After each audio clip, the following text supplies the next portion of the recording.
அனைவருக்கும் வணக்கம். நான் அருள் செல்வம், கோட்ட செயலாளர், தேசிய ஆசிரியர் சங்கம். இந்த பயிற்சி வகுப்புக்கு வருகை தந்துள்ள அத்தனை ஆசிரியர் பெருமக்களையும் வருக வருகவென வரவேற்கிறேன். இன்று நமக்கு தாள் 1 மற்றும் தாள் 2 கணிதம் அறிவியல் எழுதக்கூடிய ஆசிரியர்களுக்கான அறிவியல் வகுப்பு. அதில் இயற்பியல் நம்ம ஏற்கனவே வகுப்புகளை சொல்லியிருக்கோம். 6, 7, 8ன்னு ஒரு பாடம் தொடர்ச்சியா போகும். அதே போன்று இன்று விசையும் இயக்கமும் அப்படிங்கிற தலைப்பு 6, 7, 8 வகுப்புகள் பார்க்கப்பட உள்ளது. இந்த பாடத்தில் வழிகாட்டுவதற்காக நமக்கு திருமதி கலைவாணி அவர்கள், பட்டதாரி ஆசிரியர், அரசினர் மேல்நிலைப்பள்ளி குருக்கத்தி அவர்கள் வருகை தந்துள்ளார்கள். அவர்களுக்கு முதற்கண் தேசிய ஆசிரியர் சங்கத்தின் சார்பாக நன்றியை தெரிவித்துக் கொள்கின்றோம். நமது தேசிய ஆசிரியர் சங்கத்தின் ஆசிரியர் தகுதி தேர்வு வழிகாட்டி வகுப்பு இனிதே துவங்குகிறது. மேம், நீங்க ஆரம்பிக்கலாம். Okay sir, okay. அனைவருக்கும் இனிய மாலை வணக்கம். இன்னைக்கு நம்ம விசையும் அழுத்தமும் அது பார்க்க போறோம். இப்ப நம்ம 6th இருந்து போயிடலாம். ஃபர்ஸ்ட் விசை அப்படிங்கிறது என்னன்னா, ஒரு பொருளினுடைய நிலையை மாற்றுகிற, அப்படி இல்லைன்னா மாற்ற முயற்சிக்கிற ஒரு செயல். அதுதான் விசை அப்படின்னு சொல்றாங்க. இந்த விசையினாலதான் இயக்கம் நமக்கு நடக்குது. அப்ப இயக்கம் நடக்கணும்னா கண்டிப்பா விசை வேணும். அப்ப ரெண்டும் ஒன்னோட ஒண்ணு தொடர்புடையது. அப்ப 6th அதுல என்ன கொடுத்திருக்காங்கன்னா, ஓய்வுனா என்ன, இயக்கம்னா என்னன்னு கொடுத்திருக்காங்க. அதாவது நேரத்தை பொறுத்து ஒரு பொருளினுடைய நிலையில மாற்றம் இருந்தா அது இயக்கம். நேரத்தை பொறுத்து ஒரு பொருளுடைய நிலை மாறல அப்படின்னா அது ஓய்வு அப்படின்னு சொல்றாங்க. அப்ப நேரத்தை பொறுத்து ஒரு பொருளோட நிலை, அது முன்னாடி இருந்த நிலையை விட இப்ப விசையும் இயக்கம் பத்தி பார்த்தோம். விசைனா என்னன்னு பார்த்தோம்னா, ஒரு பொருளினுடைய நிலையை, அது என்ன நிலையாக வேணுமாலும் இருக்கலாம், அது ஓய்வு நிலையா இருக்கலாம், இயக்க நிலையா இருக்கலாம், என்ன நிலையா வேணா இருக்கலாம். இல்ல அந்த பொருளினுடைய நிலையை மாத்தலாம், அப்படி இல்லைன்னா மாத்த முயற்சிக்கிற ஒரு செயல், அதுதான் என்னன்னு சொல்றோம்னா விசை அப்படின்னு சொல்றோம். அப்ப விசை இருந்தா மட்டும்தான் இயக்கமானது நடைபெறும். இந்த விசையும் இயக்கமும் ஒண்ணுக்கு ஒண்ணு தொடர்புடையது. இது இருந்தாதான் அது நடக்கும். அதான் கான்செப்ட். இப்ப நமக்கு ஓய்வுனா என்ன அப்படின்னா, ஓய்வு அப்படிங்கிறது நேரத்தை பொறுத்து ஒரு பொருளோட நிலை மாறாம இருக்கணும். இப்ப நம்ம ஃபார் எக்ஸாம்பிள் ஏதோ ஒரு பொருளை ஒரு இடத்துல வைக்கிறோம்னா, நம்மளா அதை மாத்துற வரைக்கும் அது அங்கேயேதான் இருக்கும். வேற ஏதாவது ஒரு விசை அது மேல செயல்பட்டா மட்டும்தான் அது அதோட நிலை மாறும். ஒரு டம்ளரை டேபிள் மேல வச்சோம்னா, அந்த டேபிள் மேல இருக்கிற டம்ளரை நம்மளா எடுக்கிற வரைக்கும் அந்த டம்ளர் அது அங்கதான் இருக்கும். அப்ப நேரத்தை பொறுத்து அந்த டம்ளர் அதே நிலையில தான் இருக்கு. சோ அது ஓய்வு நிலையில இருக்கு அப்படின்னு அர்த்தம். இப்ப நேரத்தை பொறுத்து ஒரு பொருளோட நிலை மாறலைன்னா அது ஓய்வு நிலையில இருக்கு அப்படின்னு அர்த்தம்.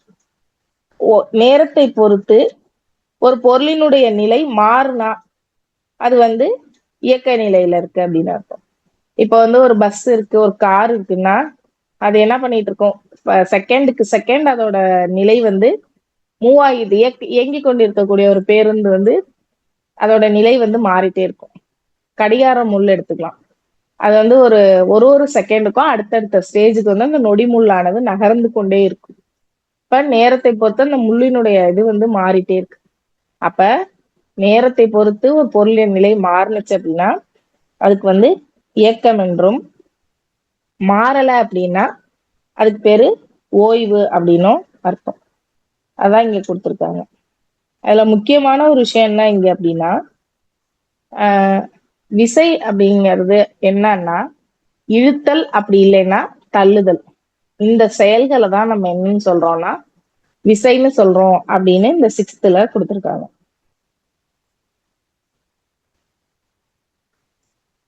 அதுக்கு அடுத்தது இந்த ஆரியப்பட்டா பத்தி ஒரு தகவல் கொடுத்திருக்காங்க. மேலும் உங்களுக்கு தெரியுமால? இது என்னன்னா, பூமி வந்து மேற்கிலிருந்து கிழக்கா தான் சுத்துது அப்படின்னு சொல்லி சில காரணங்களை வச்சு ஆரியப்பட்டா வந்து சொன்னாரு அப்படின்னு கொடுத்திருக்காங்க. அது வந்து மேலும் உங்களுக்கு தெரியுமால கொடுத்திருக்காங்க. அடுத்தது இழுத்தல்னா அதாவது விசைனா என்னங்கிறதுக்கு ஒரு இது கொடுத்திருக்காங்க. அது பேர் என்ன, டெஃபினிஷன் கொடுத்திருக்காங்க. விசைனா ஃபோர்ஸ், புல் அப்படி இல்லைன்னா ஒரு புஷ். இந்த ஆக்ஷனை தான் என்ன சொல்றோம் அப்படின்னா நம்ம ஃபோர்ஸ் அப்படின்னு சொல்றோம். இந்த விசை வந்து 2 வகையா சொல்றாங்க. ஒண்ணு தொடு விசை, இன்னொன்னு தொடா விசை. தொடு விசை அப்படின்னா நம்ம ஒரு 2 பொருள் கான்டாக்ட்ல இப்ப நம்ம வந்து ஒரு கைய வச்சு தள்ளுனா மட்டும்தான் ஒரு பொருள் கீழே விழும். காத்து வந்து மோதுனா மட்டும்தான் ஒரு கொடி வந்து அசையும். இந்த மாதிரி ஒரு பொருள் இன்னொரு பொருளை தொடுவதன் மூலமாக அது உயிருள்ள காரணியா இருக்கலாம், உயிரற்ற காரணியா இருக்கலாம், எந்த காரணியா வேணா இருக்கலாம். ஒண்ணு இன்னொன்னை தொடுவதன் மூலமாக ஒரு பொருளுடைய நிலையில் மாற்றம் ஏற்பட்டால் அதுதான் என்னன்னு சொல்றோம் அப்படின்னா தொடு விசை அப்படின்னு சொல்றோம். தொடு விசைனா மேக்சிமம் எல்லா விசைகளுமே என்னன்னா தொடு விசைதான். காந்த விசையும் ஈர்ப்பு விசையும் மட்டும்தான் தொடா விசை. மற்ற எல்லா விசைகளுமே என்னன்னா தொடுவதன் மூலமாக மட்டும்தான், கான்டாக்ட் ஃபோர்ஸ் தான் எல்லாமே. தொட்டா மட்டும்தான் அதோட விளைவை ஏற்படுத்த முடியும். சோ அது எல்லாமே தொடு விசை. தொடா விசைக்கு எடுத்துக்காட்டு காந்த விசை, ஈர்ப்பு விசை. அது ரெண்டும் தான் தூரத்துல இருந்து இழுக்கக்கூடிய தன்மையுடையது. காந்தமானாலும் சரி, காந்த தன்மையுள்ள பொருட்களை இழுக்கும். ஈர்ப்பு விசை எல்லா பொருட்களையுமே இழுக்கும். அதான் வந்து பொது ஈர்ப்பியல் விதி அப்படின்னு சொல்லுவாங்க. உலகத்துல இருக்கக்கூடிய எல்லா பொருளுமே, சின்ன பொருளா இருந்தாலும் சரி, பெரிய பொருளா இருந்தாலும் சரி, ஒன்றானது இன்னொன்றின் மேல விசையை செலுத்தும். ஆனா அது ஈர்ப்பு விசையை விட அதிகமா இருக்கும்போது மட்டும்தான் அது இம்பாக்ட்ஃபுல்லா இருக்கும், விளைவை ஏற்படுத்தும். இப்ப நம்ம செய்யற ஒரு வேலையும் புவியீர்ப்பு விசைக்கு எதிராக தான் செய்யறோம். இப்ப புவியீர்ப்பு விசை எப்பவும் செயல்பட்டுட்டே இருக்கும், எங்க பார்த்தாலும் செயல்பட்டுட்டே இருக்கும். இப்ப நம்ம ஒரு பொருளை எடுக்கிறோம்னா நம்ம பொருளை வந்து எப்படி எடுக்கிறோம்னா இந்த புவியீர்ப்பு விசையில இருந்து அதை விடுவிக்கிறோம். ஆக்சுவலா நம்ம அதை விடுவிச்சு நம்ம ஒரு விசையை அது மேல கொடுத்து, அப்ப புவியீர்ப்பு விசையை விட சமன் செய்யக்கூடிய அதிகமான விசையை நம்ம ஒரு பொருள் மேல கொடுத்தா மட்டும்தான் நம்மளால ஒரு பொருளினுடைய நிலையை வந்து மாற்ற முடியும். இப்போ உலகத்துல நடக்கிற எல்லா செயல்களுமே புவியீர்ப்பு விசைக்கு எதிராக நாம் செலுத்தக்கூடிய விசைதான். அடுத்தது விசை என்னென்ன மாற்றத்தை ஏற்படுத்தும் அப்படின்னு சொல்லியிருக்காங்க. பொருள், ஒரு பொருள் ஓய்வு நிலையில இருக்கு, ஒண்ணுமே செய்யாம சும்மா இருக்கு. அத ஓய்வு நிலையில இருந்து இயக்க நிலைக்கு மாத்தலாம். ஃபார் எக்ஸாம்பிள், இந்த ஓடும்ல ஒரு கார், குட்டி கார், அதை பின்னாடி இழுத்து இப்படி விட்டீங்கன்னா அது நகரும். இப்ப நீங்க கொடுக்குற விசை வந்து அந்த கார் ஓய்வு நிலையில இருந்துச்சு, அதை இயக்க நிலைக்கு மாத்துது. அடுத்தது இயக்க நிலையிலிருந்து ஓய்வு நிலைக்கும் மாத்தலாம். இப்ப வந்து ஒரு பஸ் போயிட்டே இருக்கு, திடீர்னு பிரேக் அப்படிங்கிற ஒரு விசைய நம்ம செலுத்துறோம். அப்ப இயங்கிக் கொண்டிருக்கக்கூடிய பேருந்து நின்னுடுது. அப்ப இயக்க நிலையில இருந்தும் ஓய்வு நிலைக்கு கொண்டு வர்றதுக்கும் ஒரு விசை நமக்கு தேவை. அடுத்தது இயங்கும் பொருளினுடைய வேகம். வேகத்தை அதிகப்படுத்தலாம், இல்லைன்னா வேகத்தை குறைக்கலாம். இப்ப நம்ம சைக்கிள் ஓட்டிட்டே இருக்கும்போது சில பேர் பார்த்தோம்னா பின்னாடி பிடிச்சி இழுப்பாங்க. அப்ப நம்ம நினைப்போம் வேகமா இயங்குறதுக்கு தானே விசை தேவை, ஏன் வேகத்தை குறைக்கிறதுக்கு விசை தேவைன்னு நம்ம நினைப்போம். வேகத்தை குறைப்பதற்கும் விசை தேவை, வேகத்தை அதிகப்படுத்துவதற்கும் விசை தேவை. அது எந்த விசையாக வேணுமானாலும் இருக்கலாம். இதே நம்ம வந்து ஒரு நல்ல பிளாட்டா நல்லா இருக்கிற ஒரு சர்ஃபேஸ்ல பாத்தீங்கன்னா வேகமா சைக்கிள் ஓட்டுவோம். அதே குண்டும் குழியுமா இருக்கிற ரோட்ல நம்மளால அவ்வளவு வேகமா சைக்கிள் ஓட்ட முடியாது. ஏன் அப்படின்னா இங்க உராய்வு விசை கம்மி, குண்டும் குழியுமா இருக்கிற ரோட்ல உராய்வு விசை அதிகம். அப்ப நம்மளோட வேகத்தை குறைக்கிறதும் ஒரு விசைதான். சோ வேகத்தை அதிகப்படுத்தலாம், அப்படி இல்லைன்னா குறைக்கலாம். அடுத்தது இப்போ ஒரு பேப்பர் நல்லா இருக்கு, அதை சுருட்டுறோம். அப்ப சுருட்டும் போது நம்ம ஒரு விசையை கொடுக்குறோம்.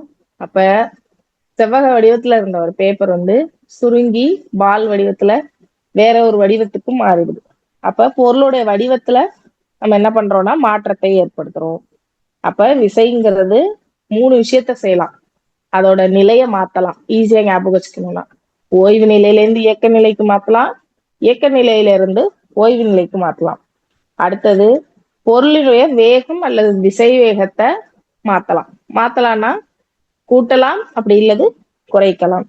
அடுத்தது பொருளுடைய வடிவத்தை நம்ம மாத்தலாம். இந்த 3 விஷயமும் விசையினால ஏற்படக்கூடிய விளைவுகள். அதுக்கு அடுத்தது சரி, பொருள் இயங்குது. இந்த பொருளினுடைய இயக்கத்தை அதனுடைய பாதையை வைத்து அது எப்படி இயங்குது, எந்த வழியாக இயங்குது, என்ன ஷேப்ல அதோட பாதை இருக்கு அப்படிங்கிறத வச்சு நம்ம பல வகைகளாக பிரிக்கிறோம். அதுல ஃபர்ஸ்ட் நேர்கோட்டு இயக்கம். நேர்கோட்டு இயக்கம் அப்படிங்கிறது நேரா போகும்.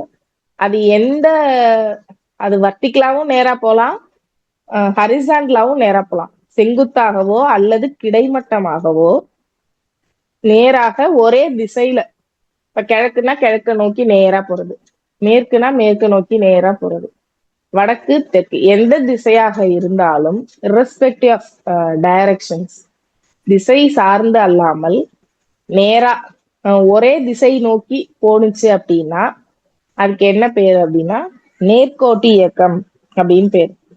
இப்ப நேரா நடக்கிறது, அடுத்தது கார் ஒரு நேரான சாலையில போறது, பஸ் போறது, இது எல்லாமே என்னன்னா நேர்கோட்டு இயக்கத்திற்கான எடுத்துக்காட்டு தான். அடுத்தது வளைவு பாதை இயக்கம். வளைவு பாதை இயக்கம் அப்படிங்கிறது என்னன்னா கர்விலீனியர் அப்படி இல்லைன்னா சர்க்குலர்னு சொல்றாங்க. இப்ப நம்ம ஒரு பாலை இப்படி தூக்கி போடுறோம்னா அது நேரா இப்படி போகாது, கொஞ்சம் மேல போயிட்டு அப்படி கீழே வரும். அந்த மாதிரி திசை வந்து தொடர்ச்சியா மாறிக்கிட்டே இருக்கிற அந்த இயக்கத்துக்கு என்ன பேருன்னா வளைவு பாதை இயக்கம் அப்படின்னு பேரு. அடுத்தது வட்டப்பாதை இயக்கம்.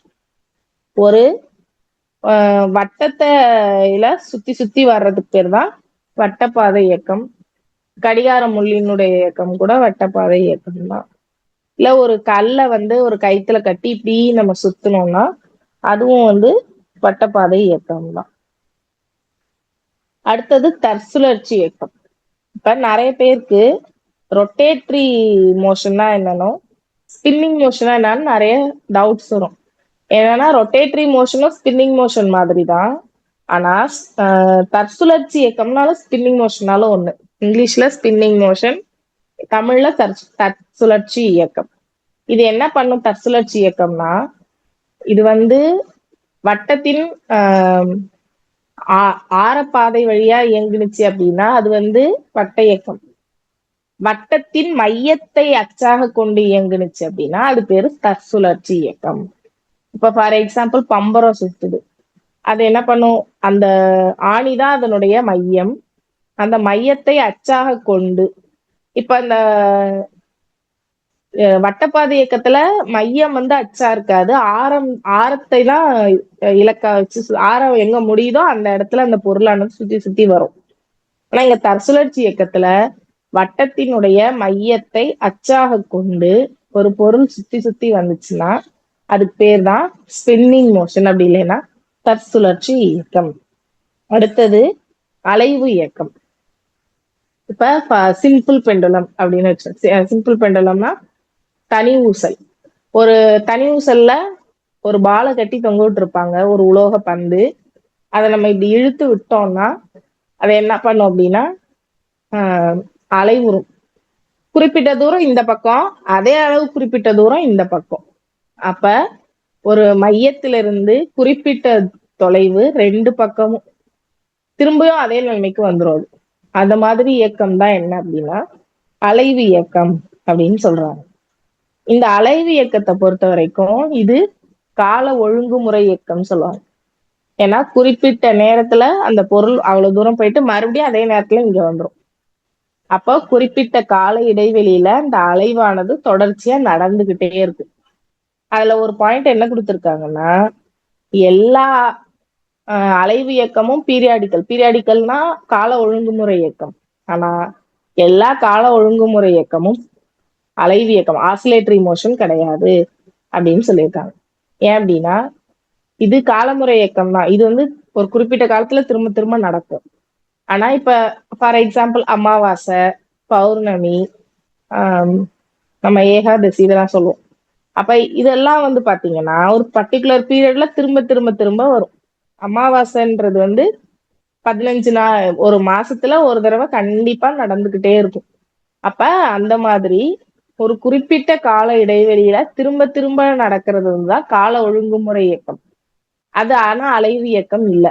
ஆனா எல்லா அலைவு இயக்கமும் கால ஒழுங்குமுறை இயக்கம் தான். குறிப்பிட்ட கால இடைவெளியில மீண்டும் மீண்டும் நடக்கும் அப்படின்னு சொல்றாங்க. நம்ம கெமிஸ்ட்ரியில கூட சொல்லுவாங்க எல்லா கனிமங்களும் தாதுக்கள் தான். சாரி, எல்லா தாதுக்களும் கனிமங்கள் தான். ஆனா எல்லா கனிமங்களும் தாதுக்கள் அல்லன்னு சொல்லுவாங்க. நம்ம கெமிஸ்ட்ரி படிக்கும்போது பார்ப்போம். அந்த மாதிரி எல்லா அலைவு இயக்கமும் கால ஒழுங்குமுறை இயக்கம் தான். ஆனா எல்லா ஒழுங்குமுறை இயக்கமும் அலைவு இயக்கம் அல்ல. அதுக்கு அடுத்தது ஒழுங்கற்ற இயக்கம். எந்த ஒரு பேட்டர்னையுமே ஃபாலோ பண்ணாம எதுலையுமே ஒரு ரிப்பீட்டட்னஸ் இல்லாம இருக்கக்கூடிய இயக்கம் என்ன அப்படின்னா ஒழுங்கற்ற இயக்கம். எதுலையுமே ஒழுங்கு கிடையாது.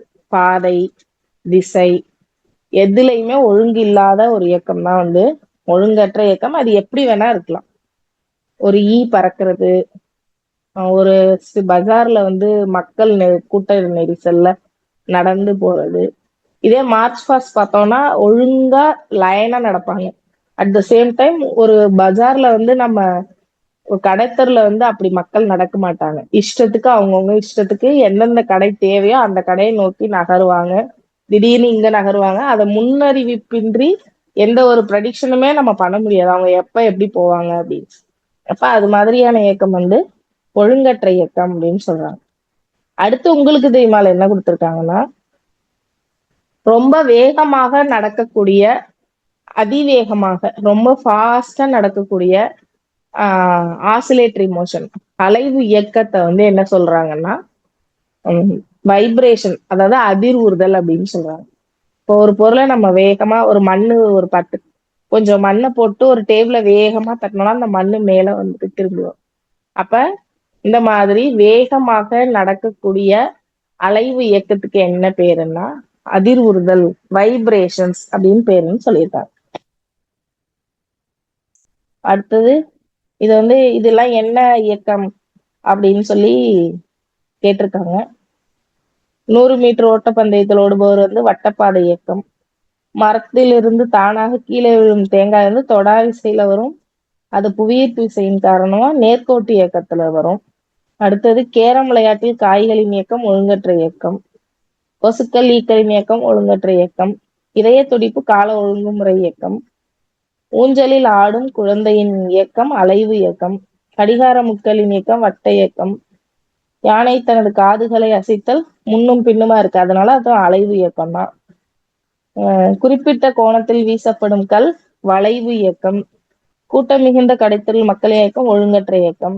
வட்ட வடிவ தடகள பாதையில் ஓட்டப்பந்தய வீரரின் இயக்கம் வட்டப்பாதை இயக்கம். இந்த மாதிரி எக்ஸாம்பிள்ஸ் இருக்கு, அதை கொடுத்துருக்காங்க. அடுத்தது கால ஒழுங்கு இயக்கம்னா என்ன, ஒழுங்கற்ற இயக்கம்னா என்னன்னு கேட்டிருக்காங்க, கொடுத்துருக்காங்க. கால ஒழுங்குமுறை இயக்கம்ங்கிறது ஒரு குறிப்பிட்ட கால இடைவெளியில, இந்த கால இடைவெளிங்கிறது சின்னதாதான் இருக்கணும்னு எந்த அவசியமும் இல்லை. 1 நிமிஷம், 1 மணி நேரம் இப்படிதான் இருக்கணும்னு எந்த அவசியமும் இல்லை. அது பெருசா கூட இருக்கலாம். இப்போ ஒரு லீஃப் இயர் கூட ஒரு கால ஒழுங்குமுறை இயக்கம் தான். ஏன்னா அது 4 இயர்ஸ் ஒன்ஸ் வரும். அப்ப கால ஒழுங்குமுறை இயக்கம்ன்றது குறிப்பிட்ட கால இடைவெளியில் மீண்டும் மீண்டும் நிகழக்கூடிய ஒரு விஷயமா இருக்கலாம். For example no moon, full moon, அடுத்தது வந்து கிரகணங்கள். இந்த மாதிரி குறிப்பிட்ட கால இடைவெளியில் மீண்டும் மீண்டும் ஏற்படக்கூடிய இயக்கம் என்ன அப்படின்னா பூமி சுத்துறது, டே அண்ட் நைட், இந்த மாதிரி நடக்கக்கூடிய இயக்கங்கள் வந்து கால ஒழுங்கு இயக்கம். இந்த மாதிரி குறிப்பிட்ட கால இடைவெளி இல்லாம இப்ப மழை பெய்யறது, புயல் அடிக்கிறது, காத்து வேகமா வீசுறது, இந்த மாதிரி எந்த ஒரு பர்டிகுலர் பீரியட்லயும் இல்லாம அது பாட்டுக்கு நடக்கிறது வந்து என்னன்னா கால ஒழுங்கற்ற இயக்கம் அப்படின்னு நம்ம சொல்றோம். அடுத்தது என்ன கொடுத்திருக்காங்கன்னா வேகம்னா என்ன அப்படின்னு கொடுத்திருக்காங்க.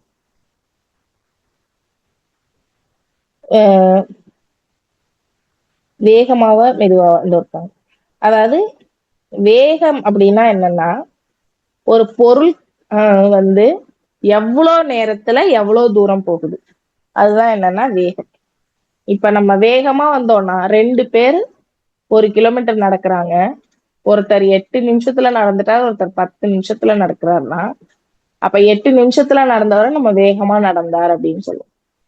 அப்ப வேகம்ன்றது குறிப்பிட்ட கால இடைவெளியில எவ்வளவு தூரம் போயிருக்காங்க.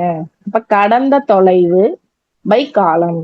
அப்ப தொலைவு மாறுபாட்டு வீதம் அப்படின்னு கூட வச்சுக்கலாம். மாறுபாட்டு வீதம்னா அது எப்படி நேரத்திற்கு ஏற்ப எவ்வளவு இதான் மாறுது, அதான் மாறுபாட்டு வீதம் சொல்றோம். அப்ப வேகம்ங்கிறது கடந்த தொலைவு பை காலம், எவ்வளவு தூரம் போனாரு பை அதுக்கு எவ்வளவு அவர் நேரம் எடுத்துக்கிட்டாரு அப்படிங்கிறது தான் வேகம் அப்படின்னு சொல்றோம். இதனுடைய எஸ்ஐ அலகு என்னன்னா தொலைவுன்னா நீளம் ஆப்வியஸா. ஸோ நீளத்தின் எஸ்ஐ அலகு மீட்டர். காலம் வந்து ஒரே எஸ்ஐ அலகு செகண்ட் தான், வினாடி. அப்ப மீட்டர் பை வினாடி, மீட்டர் பர் செகண்ட். எத்தனை மீட்டரை எவ்வளவு செகண்ட்ல கடந்தாரு அப்படிங்கிறது தான் என்னன்னா அதனுடைய வேகம் அப்படின்னு சொல்றோம். இங்க கொடுத்துருக்காங்க பாருங்க. இப்ப இந்த வேகத்தை டிஸ்டன்ஸ் அப்படிங்கிறதுக்காக டீன்னு எடுத்துக்கிறாங்க, டைம் டீன்னு எடுத்துக்கிறாங்க. அப்ப D by T S speed வேகம் is equal to D by T அப்படின்னு சொல்றாங்க. அதுக்கு எக்ஸாம்பிள் கொடுத்துருக்காங்க. ஒரு பொருள் 10 மீட்டர் தொலைவினை 2 நொடியில் கடந்தால், 10 மீட்டர் கடக்குது, 2 நொடியில கடக்குது அப்படின்னா அப்ப அதனுடைய வேகம் என்ன? Metre 10 by 2. அப்ப 5 மீட்டர் பை வினாடி. ஒரு வினாடிக்கு அது 5 மீட்டர் தூரம் போகுது, அதான் அதனுடைய வேகம் அப்படின்னு சொல்றாங்க. இதனுடைய எஸ்ஐ அலகுதான் ஏற்கனவே சொல்லியாச்சு, மீட்டர் பை செகண்ட். அப்படி இல்லைன்னா மீட்டர் செகண்ட் பவர் -1, அப்படி இல்லை மீட்டர் பை வினாடி, மீட்டர் வினாடி பவர் -1 தமிழ்ல. இந்த கணக்குகள் கேட்கலாம். இத வந்து நேரடியா கேட்காம டிஸ்டன்ஸ கேள்வியா கேட்கலாம். இப்ப டிஸ்டன்ஸ கேள்வியா கேட்கலாம்னா எப்படி? இப்ப இதுல வந்து S is equal to D by டின்னு இருக்கு. இப்ப இந்த நமக்கு வந்து எஸ் ஸ்பீடு கொடுத்துட்டாங்க, டைம் கொடுத்துட்டாங்கன்னா நம்ம டி கண்டுபிடிக்கணும். அப்ப டியை இந்த பக்கமே நம்ம வச்சுப்போம், டீயை மட்டும் இந்த பக்கம் கொண்டு வருவோம். இப்ப இங்க டி வந்து டிவிஷன்ல இருக்கு, இந்த ஈக்குவல்ட்டுக்கு இந்த பக்கம் டி வந்துச்சு அப்படின்னா மல்டிப்ளிகேஷன்ல மாறும். அப்ப டி கேட்டாங்கன்னா formula D is equal to S into T. D is equal to S into T. அதான் வந்து தொலைவு கேட்டாங்கன்னா ஃபார்முலா. காலத்தையும் இதை வச்சு கண்டுபிடிக்கலாம், எஸ் பை டின்ற ஃபார்முலா வச்சு. Okay sir. Distance by time, speed is equal to distance by time. இப்ப நீங்க டிஸ்டன்ஸ் கண்டுபிடிக்கணும்னா என்ன பண்ணணும்னா டியை இங்கவே வச்சுக்கணும், டீயை மட்டும் எஸ்ஸோட கொண்டு போனீங்கன்னா எஸ் இன்ட்டு டீன்னு அது மாறிடும். எஸ் ஃபார் ஸ்பீடு அப்படின்னு சொல்லுவாங்க. அடுத்தது கணக்கிடுவோம் கொடுத்துருக்காங்க. இப்போ ஒரு வாகனம் 150 மீட்டர் தொலைவினை 10 வினாடியில் கடந்தால் அதன் வேகம் எவ்வளவு? அப்ப 150 by 10, 150 by 10, 15 metre per second அப்படின்னு வரும். அடுத்தது இங்க வந்து ஒரு டெஸ்ட் இருக்கு. தனது மிதிவண்டியில் 2 மணி நேரத்தில் 40 கிலோமீட்டர் தூர பயணம் செய்கிறாள், அவளுடைய வேகம் என்ன? இப்ப இங்க வந்து மணில கொடுத்து கிலோமீட்டர்ல கொடுத்துட்டாங்க, அப்ப கிலோமீட்டர் பை மணின்னு நம்ம போட்டுடலாம். ஆனா சப்போஸ் 1 மணில கொடுத்து இத வந்து தூரத்தை வந்து மீட்டர்ல கொடுத்தாங்கன்னா நம்ம கிலோமீட்டருக்கு அதை மாத்திக்கணும். அதே மாதிரி கிலோமீட்டர்ல கொடுத்தாங்கன்னா மணிக்கு டயத்தை மாத்திக்கணும். நம்ம வந்து அப்படியே நிமிஷத்தையோ நொடியோ அப்படியே நம்ம போட முடியாது. அப்ப அதுக்கு ஈக்குவல் ஈக்குவலான இது என்னவோ அதை நம்ம மாத்திக்கணும். நம்ம நேத்தியே போன வாட்டி நான் கிளாஸ் எடுக்கும்போது சொன்னேன் 10⁻³ 2 1 அதெல்லாம் சொல்லும்போது கிலோ, மில்லி, மைக்ரோ இதெல்லாம் பத்தி பேசணும். அப்ப ஒரு அளவை எடுத்துக்கும் போது எல்லா அளவுமே அந்த பவர் ஆஃப் 10ல என்னவோ அதே அளவு எல்லாமே ஒரே பவர் ஆஃப் 10ல எடுத்துக்கணும். அதான் இங்க விஷயம். இப்ப இங்க வந்து 40 கிலோமீட்டர்னு கொடுத்தனால நமக்கு பிரச்சனை இல்லை, அப்படியே போட்டுடலாம். 40/2 அப்ப 20 கிலோமீட்டர் பை பர் அவர் அப்படின்னு நம்ம போடலாம். KMPH அப்படின்னு போடலாம், கிலோமீட்டர் பெர் ஹவர். அதுக்கு அடுத்தது இங்க வந்து இன்னும் இதுக்கு கடந்த தொலைவு எப்படி கண்டுபிடிக்க, அதாவது டிஸ்டன்ஸ், அந்த டிஸ்டன்ஸ் எப்படி கண்டுபிடிக்கிறதுன்னு கேட்டிருக்காங்க. அந்த டிஸ்டன்ஸ்க்கு வேகம் ஸ்பீட் இன்ட்டு டைம். அப்ப D is equal to ST ஏற்கனவே நான் உங்களுக்கு சொன்னது. அதை வச்சு கணக்கு இங்க கொடுத்துருக்காங்க.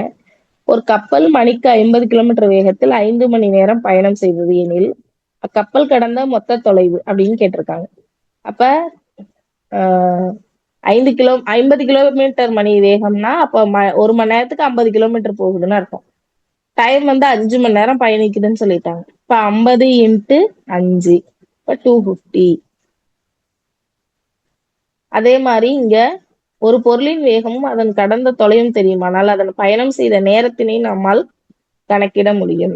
இப்ப வேகம் நமக்கு டிஸ்டன்ஸ் தொலைவு நமக்கு தெரியும், ஸ்பீடு நமக்கு தெரியும்னா எவ்வளவு டைம்ன்றதையும் நம்ம கால்குலேட் பண்ண முடியும். T is equal to D/S, distance by speed. அப்ப டிஸ்டன்ஸ் என்ன 250 பை ஸ்பீடு என்ன 50. அப்ப டிவைட் பண்ணா 5 நமக்கு கிடைக்கும். ஸோ ஒரு 2 டேட்டா தெரிஞ்சோம்னா 3வது டேட்டா நம்மளால கண்டுபிடிக்க முடியும். அப்படிங்கிறதுக்காக தான் இங்க கொடுத்துருக்காங்க. இந்த சம்லாம் முடிஞ்சா நீங்க ஒர்க் அவுட் பண்ணி பாருங்க. அடுத்து உலகத்தினுடைய மிக வேகமான மனிதர் பத்தி கொடுத்துருக்காங்க, உசைன் போல்ட். இவர் தான் இருக்கிறதுலே ஃபாஸ்டஸ்ட் மேன் ஆஃப் வேர்ல்ட் அப்படின்னு சொல்றாங்க. இவர் வந்து 100 மீட்டரை வந்து 9.58 வினாடிகள்ல கடந்து சாதனை பண்ணார் அப்படின்னு சொல்லி கொடுத்துருக்காங்க. இவரு ஒலிம்பிக்ல நிறைய தங்க பதக்கம்லாம் வின் பண்ணியிருக்காரு. அதே மாதிரி இன்னொரு தகவல் அறிவும் என்ன கொடுத்துருக்காங்கன்னா, தரைவாழ் விலங்குகள்ல நிலத்துல வாழக்கூடிய விலங்குகள்ல இருக்கிறதுலயே ஃபாஸ்டஸ்ட் அனிமல், மிக வேகமான விலங்கு எதுன்னா சிறுத்தை, சீட்டா. இது வந்து மணிக்கு வந்து 112 கிலோமீட்டர் தூரம் வந்து போகுமா, 1 மணி நேரத்துல 100 கிலோமீட்டர் போகுமா, 112 கிலோமீட்டர் போகுமா அப்படின்னு கொடுத்துருக்காங்க. அடுத்தது சீரான இயக்கம், சீரற்ற இயக்கம். இப்ப சீரா இருக்கு அப்படின்னாவே என்னன்னா கிராஜுவலா ஒரு எப்படின்னா இப்போ 1 மணி நேரத்துல ஒரு வேலையை செஞ்சோம்னா அதே அடுத்த 1 மணி நேரத்துல அதே மாதிரி அதே வேலையை அதே அளவு செய்யறது. இப்ப 1 மணி நேரத்துல 10 கிலோமீட்டர் நான் நடந்திருக்கேன், அதுக்கு அடுத்த 1 மணி நேரத்துல அடுத்த 10வது கிலோமீட்டர் 20 கிலோமீட்டர் நான் நடந்துட்டேன்னா அப்ப நான் சீரா இயங்குறேன்னு அர்த்தம். அப்ப சீரான இயக்கம்னா என்னன்னா சமகால இடைவெளியில, சமகால இடைவெளினா இங்கேயும் நான் ஏற்கனவே கால ஒழுங்குமுறை இயக்கத்துக்கு சொன்ன மாதிரிதான். சமகால இடைவெளினா அது வந்து சின்ன அளவாகவும் இருக்கலாம், பெரிய அளவாகவும் இருக்கலாம். அது 1 மணி நேரமாகவும் இருக்கலாம், 1 மாசமாகவும் இருக்கலாம், 1 வருடமா இருக்கலாம். அப்ப சமகால இடைவெளியில ஒரு பொருளானது சம அளவு இயக்கத்தை ஏற்படுத்துனுச்சு அப்படின்னா அதுக்கு பேரு சீரான இயக்கம். அதே சமகால இடைவெளியில சமமற்ற இயக்கம் இருந்துச்சு அப்படின்னா அதுக்கு பேரு சீரற்ற இயக்கம் அப்படின்னு சொல்றோம். அடுத்தது வந்து கூட்டு இயக்கம். இப்ப வந்து ஃபார் எக்ஸாம்பிள் இவங்க மிதிவண்டி கொடுத்துருக்காங்க. ஒரு மிதிவண்டியை வந்து ஒரு நேரான சாலையில ஓட்டுறோம்னா ஒட்டுமொத்தமா அந்த மிதிவண்டி நேர்கோட்டு இயக்கத்துல இருக்கு. ஆனா அதனுடைய வீல் அது வட்டப்பாதை இயக்கத்துல இருக்கு. அப்ப ஒரே பொருள் தான், ஆனா அதுல உள்ள ஒரு பார்ட்டும் ஒரு ஃபங்க்ஷனை செய்யுது, ஒரு வகையான இயக்கத்தை செய்யுது, மோஷன்ல இருக்கு அப்படின்றதுதான் வந்து கூட்டு இயக்கம். மல்டிபிள் மோஷன் அப்படின்னு சொல்லுவாங்க. அடுத்தது ரோபோட்டுக்கு போயிட்டாங்க. ரோபோட்ஸ்ன்றது வந்து செக்கோஸ்லோவியா மொழி, அதாவது ஜெக் லாங்குவேஜ்னு கொடுத்துருக்காங்க இங்கிலீஷ்ல. ஜெக் லாங்குவேஜ்ல இதுக்கு என்ன அர்த்தம் அப்படின்னா ஃபோர்ஸ்டு லேபர், அதாவது உத்தரவுக்கு படிந்த லேபர் ஊழியர் அப்படிங்கறதா அந்த ரோபோவுக்கு அர்த்தம்.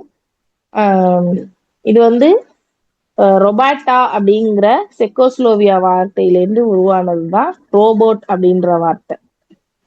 அதை பத்தி கொடுத்துருக்காங்க. அடுத்தது என்ன கொடுத்துருக்காங்க, நானோபாட்ஸ். நானோனா 10⁻⁻9 மீட்டர். நானோனா அதான் இப்போ ஒரு மீட்டரை 10 லட்சம் 10 லட்சம் 100 லட்சம் பகுதிகளா சம பகுதிகளா பிரிச்சா அதுல ஒரு பகுதி தான் நானோ. அப்ப பார்த்தோம்னா அத்தனையா நம்ம பிரிக்கணும். அதுல ஒரு பகுதினா அது எவ்வளவு சின்ன போர்ஷன்னு பாத்துக்குங்க. அப்ப அப்படி இருக்கக்குள்ள நானோபாட்ஸ்னா அவ்வளவு மிகச்சிறிய ரோபாட்ஸை நம்ம உருவாக்கணும்னா அது ரத்த ஓட்டத்துடன் கலந்து மனித ஆபரேஷன் மாதிரியான விஷயங்கள்ல மனுஷனால ஓபன் பண்ண வேண்டிய அவசியம் இல்லாம இந்த நானோபாட்ஸை வச்சு நிறைய அறுவை சிகிச்சைகளை அந்த செல் லெவல்ல நம்மளால செய்ய முடியும் அப்படின்னு சொல்லியிருக்காங்க. ஆனா அது எவ்வளவு அளவுக்கு ஃபீஸிபிள்னு அது தெரியல. ஆனா அப்படி செய்யலாம் அப்படின்னு சொல்லி இதுல கொடுத்துருக்காங்க. அடுத்தது ரொபாட்ஸ் வந்து நிறைய வகையான ரொபாட்ஸ் இருக்கு. ரொபாட் வந்து அது சென்சார்ஸ் வச்சுதான் அது இயங்குது. கண்ணுக்கு வந்து லைட் சென்சாரு, அடுத்த அந்த மாதிரி ஒரு போர்ஷனும் ஒரு சென்சார். அதனுடைய அவசியம் என்னவோ அதுக்கு ஏத்த மாதிரியான சென்சார்ல நிறைய வெரைட்டி இருக்கு. என் நம்பர் ஆஃப் சென்சார்ஸ் இருக்கு. ஒன்னையும் சென்ஸ் பண்ணக்கூடிய சென்சார்ஸ் வந்து இப்ப வந்துருச்சு நிறைய. இது எல்லாத்தையும் நிறைய சென்சார்ஸோட காம்பவுண்ட் தான் என்னன்னா இது நம்மளுடைய ரொபாட் அப்படிங்கிறது. அப்ப சென்சார்ஸை வச்சு அது இயங்குது அப்படின்னு சொல்லி கொடுத்துருக்காங்க. உணர்வி, அது தமிழ்ல சொல்லணும்னா உணர்வி. அடுத்தது நானோ ரோபாட் பத்தி கொடுத்துருக்காங்க. இதுல முக்கியமான அது என்ன கொடுத்துருக்காங்கன்னா வந்து இந்த ஒரு புக்ல ஸ்டீஃபன் ஹாக்கிங்ஸ் வந்து ஒரு புக் எழுதியிருப்பாரு, brief answers to the big questions. அதுல வந்து ஒரு 10 கேள்விக்கு ஒரு 10-20 பக்கத்துல ஆன்சர் எழுதியிருப்பாரு. அப்ப லாஸ்ட் கொஸ்டின் வந்து will artificial intelligence outsmart us அப்படின்றத அதோட லாஸ்ட் கொஸ்டின். இந்த ஆர்டிபிஷியல் இன்டெலிஜென்ஸை வந்து நம்மளை வந்து அது மீறுமா அப்படின்றதுதான் அந்த லாஸ்ட் கொஸ்டின். அவர் வந்து மீறாதுன்றதுதான் ஒரு மாதிரி லாஸ்ட்ல வந்து இது பண்ணி டிரைவ் பண்ணி முடிச்சிருப்பாரு. அப்ப அந்த மாதிரி இவங்களும் அதான் சொல்லியிருக்காங்க, ஆர்டிபிஷியல் இன்டெலிஜென்ஸ்ல ரொபாட் சிந்திக்கும், ஆனா அதுக்கே தெரியாது அது சிந்திக்குதுன்னு. செல்ஃபா ஒரு டெசிஷன் எடுக்க தெரியாது. ஆனா நீங்க என்ன கோடு உள்ளார கொடுத்துருக்கீங்களோ அந்த கோடை அது எக்ஸிக்யூட் பண்ணும், அவ்வளவுதான். அது நம்மளை பொறுத்த வரைக்கும் அது ஒரு மெஷின். ஆனா அதுவே வந்து அவுட் ஸ்மார்ட்டா நம்மளை விட அதிகமா சிந்திக்குமா அப்படின்னா சிந்திக்காது. இப்போ ஃபார் எக்ஸாம்பிள் நம்மளே ChatGPT ஒரு கொஸ்டினுக்கு ஆன்சர் கேட்கிறோம்னா நீங்க எவ்வளவு ப்ராம்ப்ட் பண்றீங்களோ அந்த ChatGPT அந்த அளவுக்கு கிளியர் கட் ஆன்சர் உங்களுக்கு கிடைக்கும். கண்டிஷன்ஸ் எல்லாம் கரெக்டா கொடுத்தீங்கன்னா கரெக்டான ஆன்சர் உங்களுக்கு அது கொடுக்கும். நீங்க கண்டிஷன்ஸை கரெக்டா கொடுக்காம நம்ம மேலோட்டமா ஒரு கொஸ்டின் கேட்டோம்னா அது கண்ணா பின்னான்னு ஆன்சர் சொல்லும். இது வந்து எனக்கு நடந்திருக்கு. 11th கெமிஸ்ட்ரி எடுக்க போகும்போது ஒரு சம்முல ஒரு இடத்துல பெருக்க வேண்டிய வேல்யூ பெருக்காம விட்டுருச்சு. அப்ப எனக்கு என்ன ஆயிடுச்சுன்னா ஆன்சர் வந்து அதுல பாதிதான் கிடைச்சிச்சு.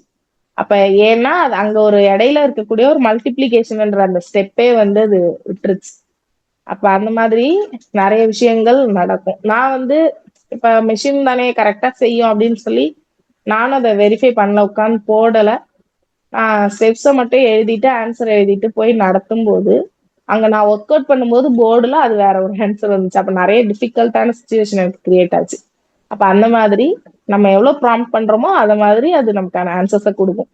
அதனால மெஷின்ன்றது திங்க் பண்ணும், ஆனா அதுக்கே தெரியாது அது திங்க் பண்ணுது அப்படின்னு. ஏன்னா அதுவும் ஒரு ப்ரோக்ராம், அவ்வளவுதான். அடுத்தது 7th போயிடலாம். இந்த 7th தான் இப்ப நம்ம முக்கியமான ஒரு விஷயம் தெரிஞ்சுக்கணும். என்னன்னா, ஸ்கேலார் அளவுனா என்ன, வெக்டர் அளவுனா என்ன? அதாவது ஸ்கேலார் அளவு அப்படிங்கிறதுக்கு வந்து வெறும் நம்பர் ஒரு அலகும் எண் மதிப்பும் மட்டும்தான் இருக்கு. அது திசைய கணக்குல எடுத்துக்குமா அப்படின்னா, திசைக்கும் அதுக்கும் சம்பந்தம் இல்லை.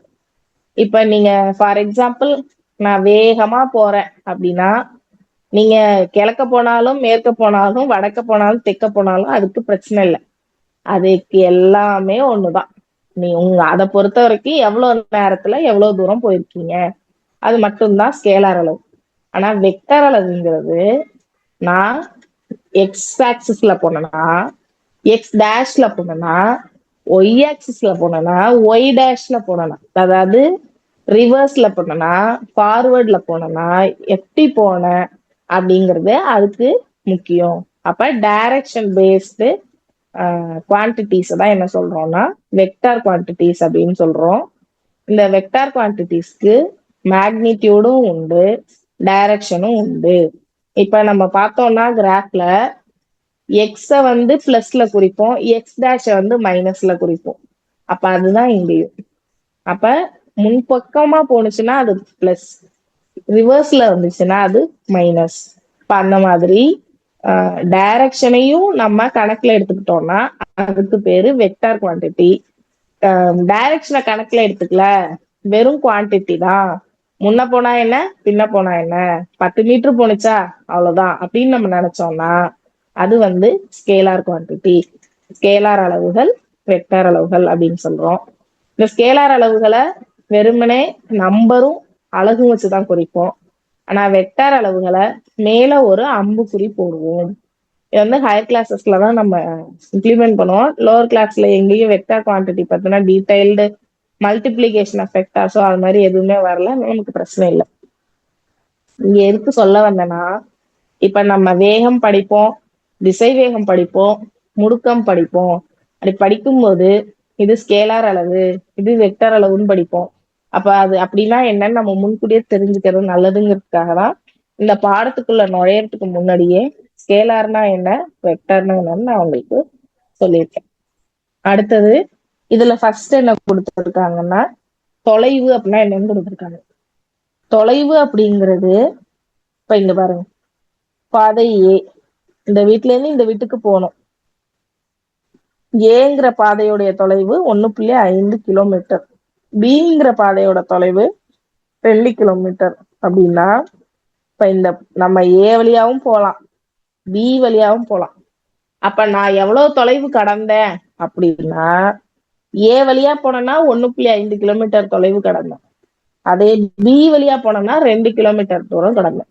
அப்ப பொருள் கடந்த பாதையின் நீளம் அதுதான் என்ன அப்படின்னா தொலைவு. ஒரு பொருள் எந்த பாதையின் வழியாக வேண்டுமானாலும் அந்த தூரத்தை கடக்கலாம், ஆனா அது எவ்வளவு தூரம் போனுச்சுங்கிறது தொலைவு. அதே டிஸ்பிளேஸ்மெண்ட், அதாவது இடப்பெயர்ச்சி அப்படிங்கிறது என்னன்னா, இப்ப இந்த வீட்டுக்கும் இந்த வீட்டுக்கும் குறைந்தபட்ச நேர்கோட்டு தொலைவுன்னு ஒண்ணு இருக்கும். இப்ப இந்த நேரா ஜாயின் பண்ணீங்கன்னா அதான் குறைந்தபட்ச நேர்கோட்டு தொலைவு. அதுதான் என்ன அப்படின்னா இடப்பெயர்ச்சி. இடப்பெயர்ச்சிங்கிறது குறைந்தபட்ச தொலைவா இருக்கும், அதே சமயம் நேர்கோட்டு தொலைவாக இருக்கும். அப்ப நீங்க இவ்வளவு தூரம் போயிருந்தாலும் நீங்க நீங்க வந்த டிஸ்டன்ஸ் வேணா ஜாஸ்தியா இருக்கலாம், ஆனா நீங்கள் அடைந்த இடப்பெயர்ச்சி டிஸ்பிளேஸ்மெண்ட் வந்து எப்பவுமே மாறாது. ஏன் அப்படின்னா அந்த 2 வீட்டுக்கும் இடையில இருக்கக்கூடிய குறைந்தபட்ச நேர்கோட்டு தொலைவு தான் என்ன அப்படின்னா இடப்பெயர்ச்சி. நீங்க அதை எந்த பாதையின் வழியாக வேண்டுமானாலும் அடைந்திருக்கலாம். அதை ஏ பாதையில அடைஞ்சிருக்கலாம், பி பாதையில அடைஞ்சிருக்கலாம், சின்னு ஒரு பாதையை கூட புதுசா உருவாக்கி அடைஞ்சிருக்கலாம், அது இங்க கன்சிடரேஷனே இல்லை. ஆனா அந்த 2 புள்ளிக்கும் இடையில இருக்கக்கூடிய குறைந்தபட்ச நேர்கோட்டு தொலைவு இடப்பெயர்ச்சி. நீங்க கடந்து வந்த பாதையின் தொலைவு தூர நீளம் வந்து தொலைவு, அப்படி இல்லைன்னா டிஸ்டன்ஸ் அப்படின்னு சொல்றோம். ரெண்டுக்குமே எஸ்ஐ அலகு மீட்டர் தான். ஆனா இது டைரக்ஷன் பேஸ்டு, அது ஒரு வெக்டர் குவான்டிட்டி டிஸ்பிளேஸ்மெண்ட்ங்கிறது. ஆனா தொலைவு டிஸ்டன்ஸ்ங்கிறது ஒரு ஸ்கேலார் அளவு. அடுத்தது அதான் இங்கேயே கொடுத்திருக்காங்க, தொலைவு மற்றும் இடப்பெயர்ச்சினா என்னன்னு. இங்க ஏ பில 2 பாயிண்ட் இருக்கு. இந்த ஏ பில 3 பாதை கொடுத்திருக்காங்க. இப்ப இந்த திசை கொடுத்திருக்காங்க பாருங்க, வடக்கு தெற்கு வந்து கொடுத்திருக்காங்க. இப்ப ஏக்கும் பிக்கும் இருக்கக்கூடிய குறைந்தபட்ச தொலைவு 5 கிலோமீட்டர், அதுதான் நேர்கோட்டு தொலைவு. ஆனா அப்படி 1வது வழியில 10 கிலோமீட்டர் வழியா வரலாம், 2வது வழியில 7 கிலோமீட்டர் வழியா வரலாம், 3வது வழிதான் நேர்கோட்டு தொலைவு. அப்ப இந்த 3வது இருக்கக்கூடிய 5 கிலோமீட்டர் அப்படிங்கிறது தான் இடப்பெயர்ச்சி.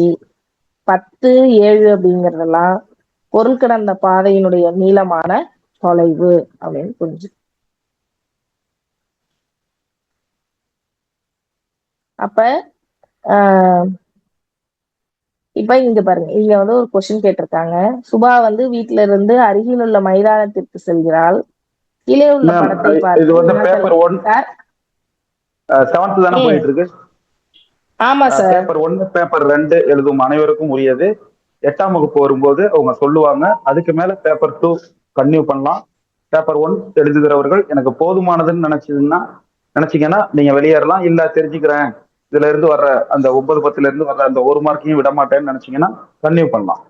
அதனால இப்போ உள்ள பகுதிகள் வந்து தாள் 1 மற்றும் 2 எழுதுபவர்கள் அனைவருக்கும் உரியது. ஆமா சார், ஃபர்ஸ்ட் பேப்பர் தான் போயிட்டு இருக்கு, செகண்ட் பேப்பர் நம்ம ஸ்டார்ட் பண்ணல, பேப்பர் 2. ஓகே, இது வந்து செகண்டுக்கும் உண்டு, இது வந்து செகண்டுக்கும் உண்டு. Okay sir, thank you. இப்ப நம்ம வீடு மைதானம் 100 மீட்டர் இருக்கு, இதோட டிஸ்பிளேஸ்மெண்ட் இடப்பெயர்ச்சி. அவ வந்து ஆனா 400 மீட்டர் சுத்தி போறான்.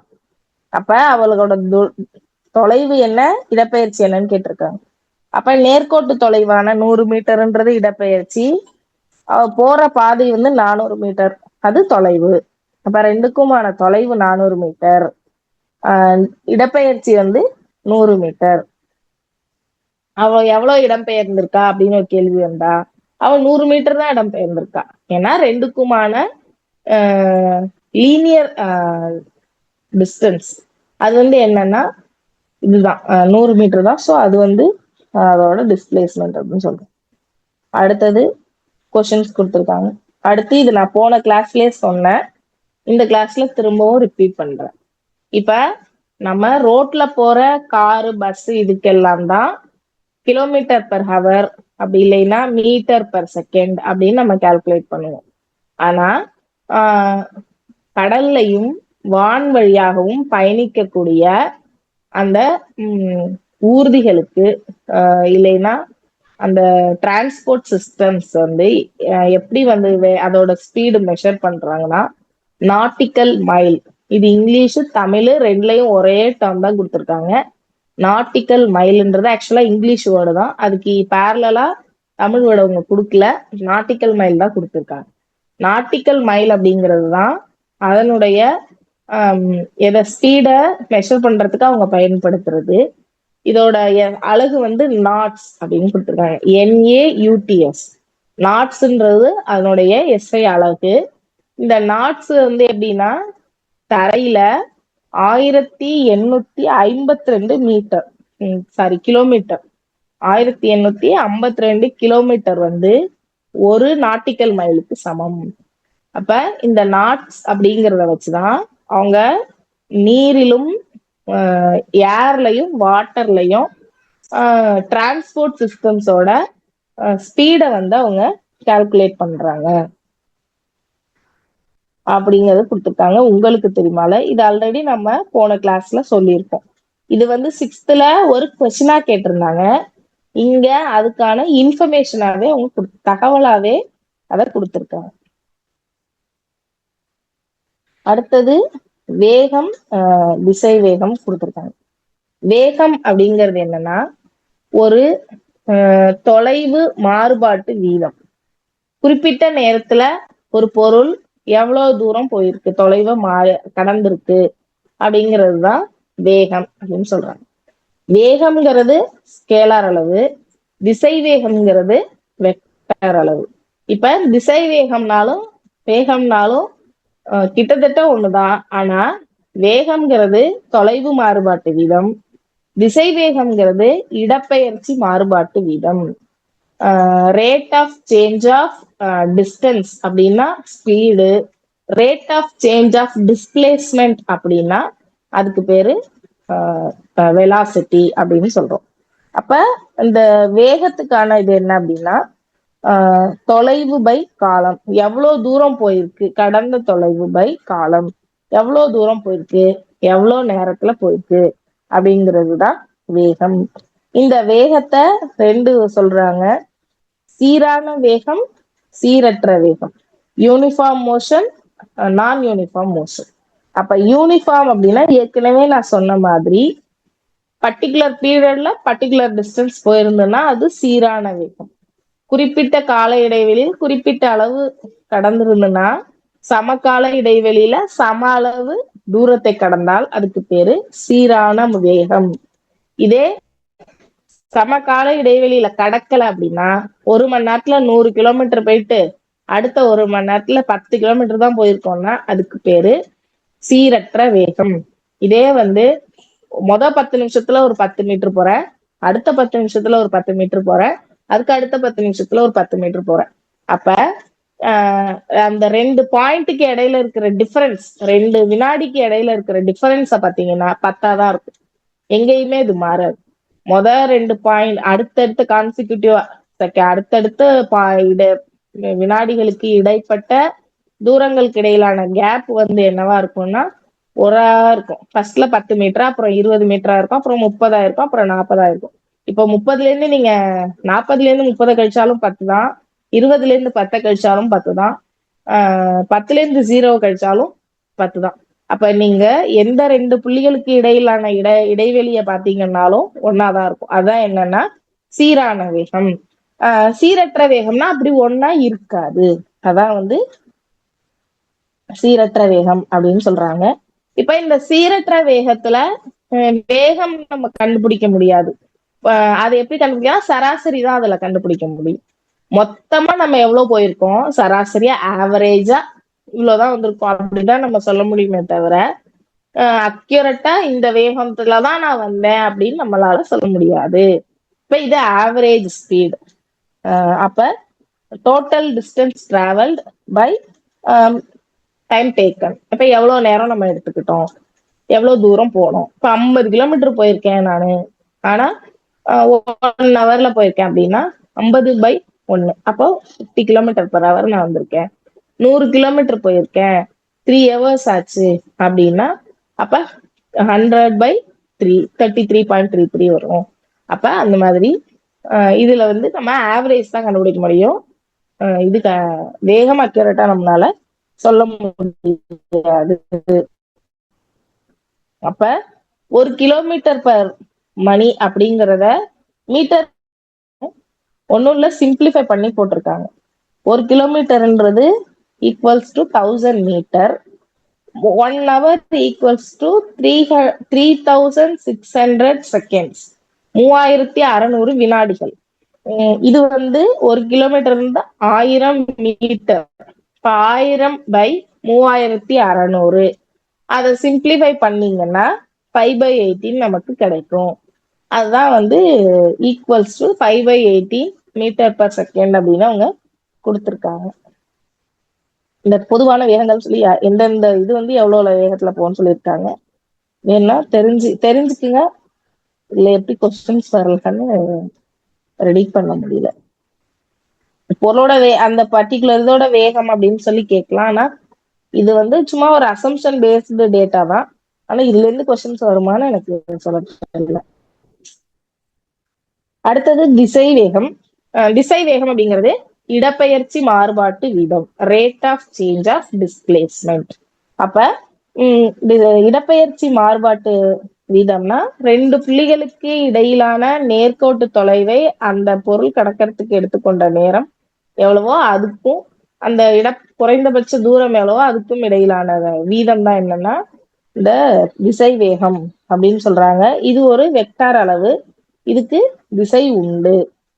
இந்த நம்ம ஏற்கனவே வந்து இந்த டென்சிட்டி, மாஸ், வால்யூம் இதுக்கு இடையில இருக்கிற அந்த இதை வந்து பார்க்கறதுக்கு ஒரு ட்ரையாங்கிள் வந்து பயன்படுத்தணும். அந்த ட்ரையாங்கிளை வந்து இங்க வந்து திசை வேகம், காலம், டிஸ்பிளேஸ்மெண்ட் இதுக்கு கொடுத்துருக்காங்க.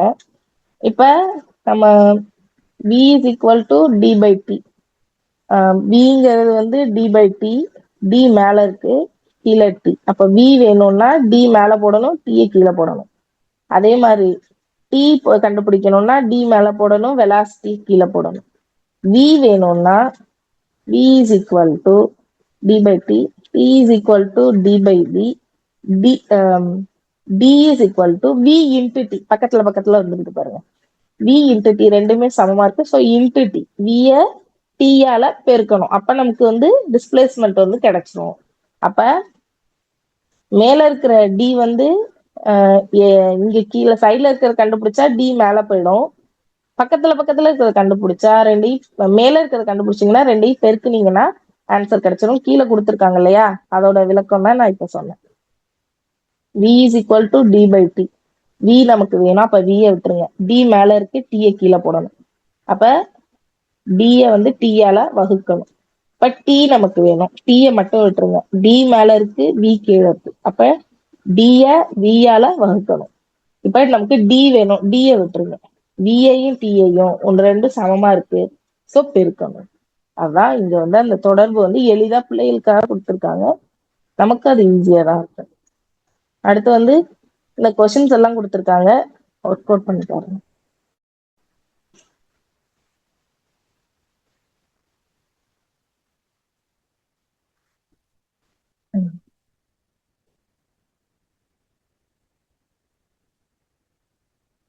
சாரி.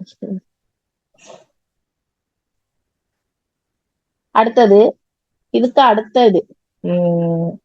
இது வந்து இப்ப திசை வேகத்துல சீரான திசை வேகம், சீரற்ற திசை வேகம். ஒரு பொருளினுடைய இடப்பெயர்ச்சி சமகால இடைவெளியில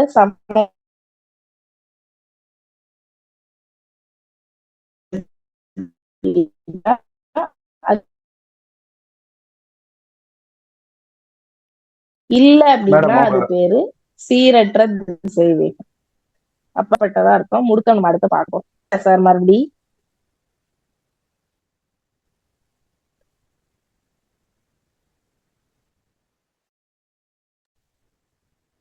madam, not clear, audible, not clear, கிளியரா இல்ல. Okay okay. ஆடியோ கிளியரா இல்லையா? ஆடியோவும் கிளியரா இல்ல, வீடியோவும் ஆகிட்டு இருக்கு. ஓகே, வீடியோ நீங்க ட்ரை பண்ணிட்டு இருக்கீங்க ஸ்கிரீனிங். ஆடியோ மட்டும் கொஞ்சம் இடையில விட்டு வருது. வந்துச்சா சார்? இப்ப கிளியரா இருக்கா? விசிபிள். Okay sir. இப்ப திசை வேகம்னா சீரான திசை வேகம், சீரற்ற திசை வேகம்.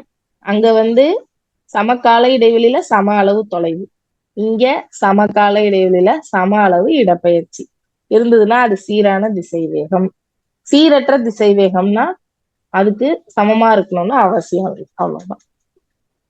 அடுத்தது சராசரி திசை வேகம். எது கொடுத்துருக்காங்கன்னா, ஒரு சீரற்ற முறையில் இயங்கக்கூடிய ஒரு பொருளினுடைய திசை வேகத்தை நம்ம சராசரியா தான் கண்டுபிடிக்க முடியும்.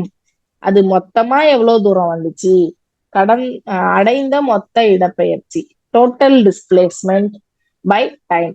அப்ப சராசரி திசைவேகம்ங்கிறது சராசரி, அது வந்து எவ்வளவு இடப்பெயர்ச்சி ஆனிச்சு, total time by total displacement by total time. அதான் சராசரி திசைவேகம்.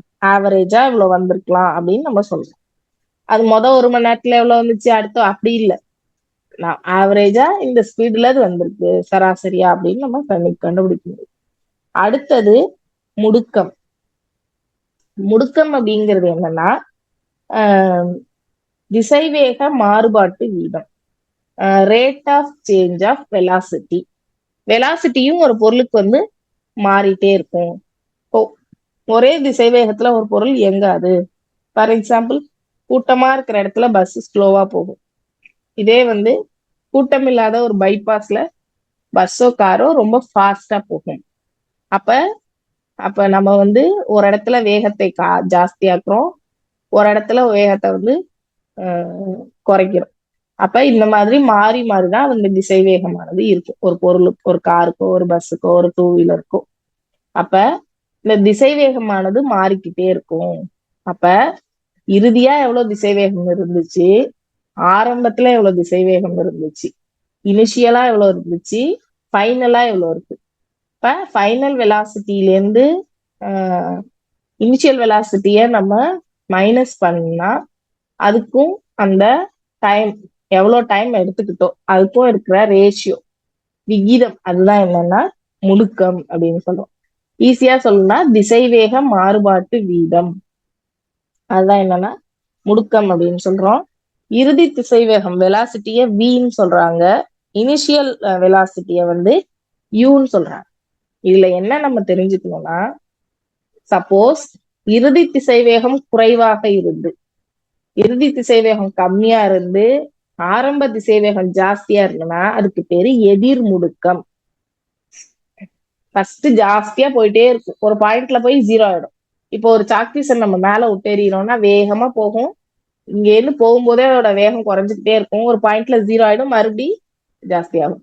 அப்ப பார்த்தோம்னா அதோட ஆரம்ப திசைவேகத்தை விட இறுதி திசைவேகம் கம்மியா இருக்கும்.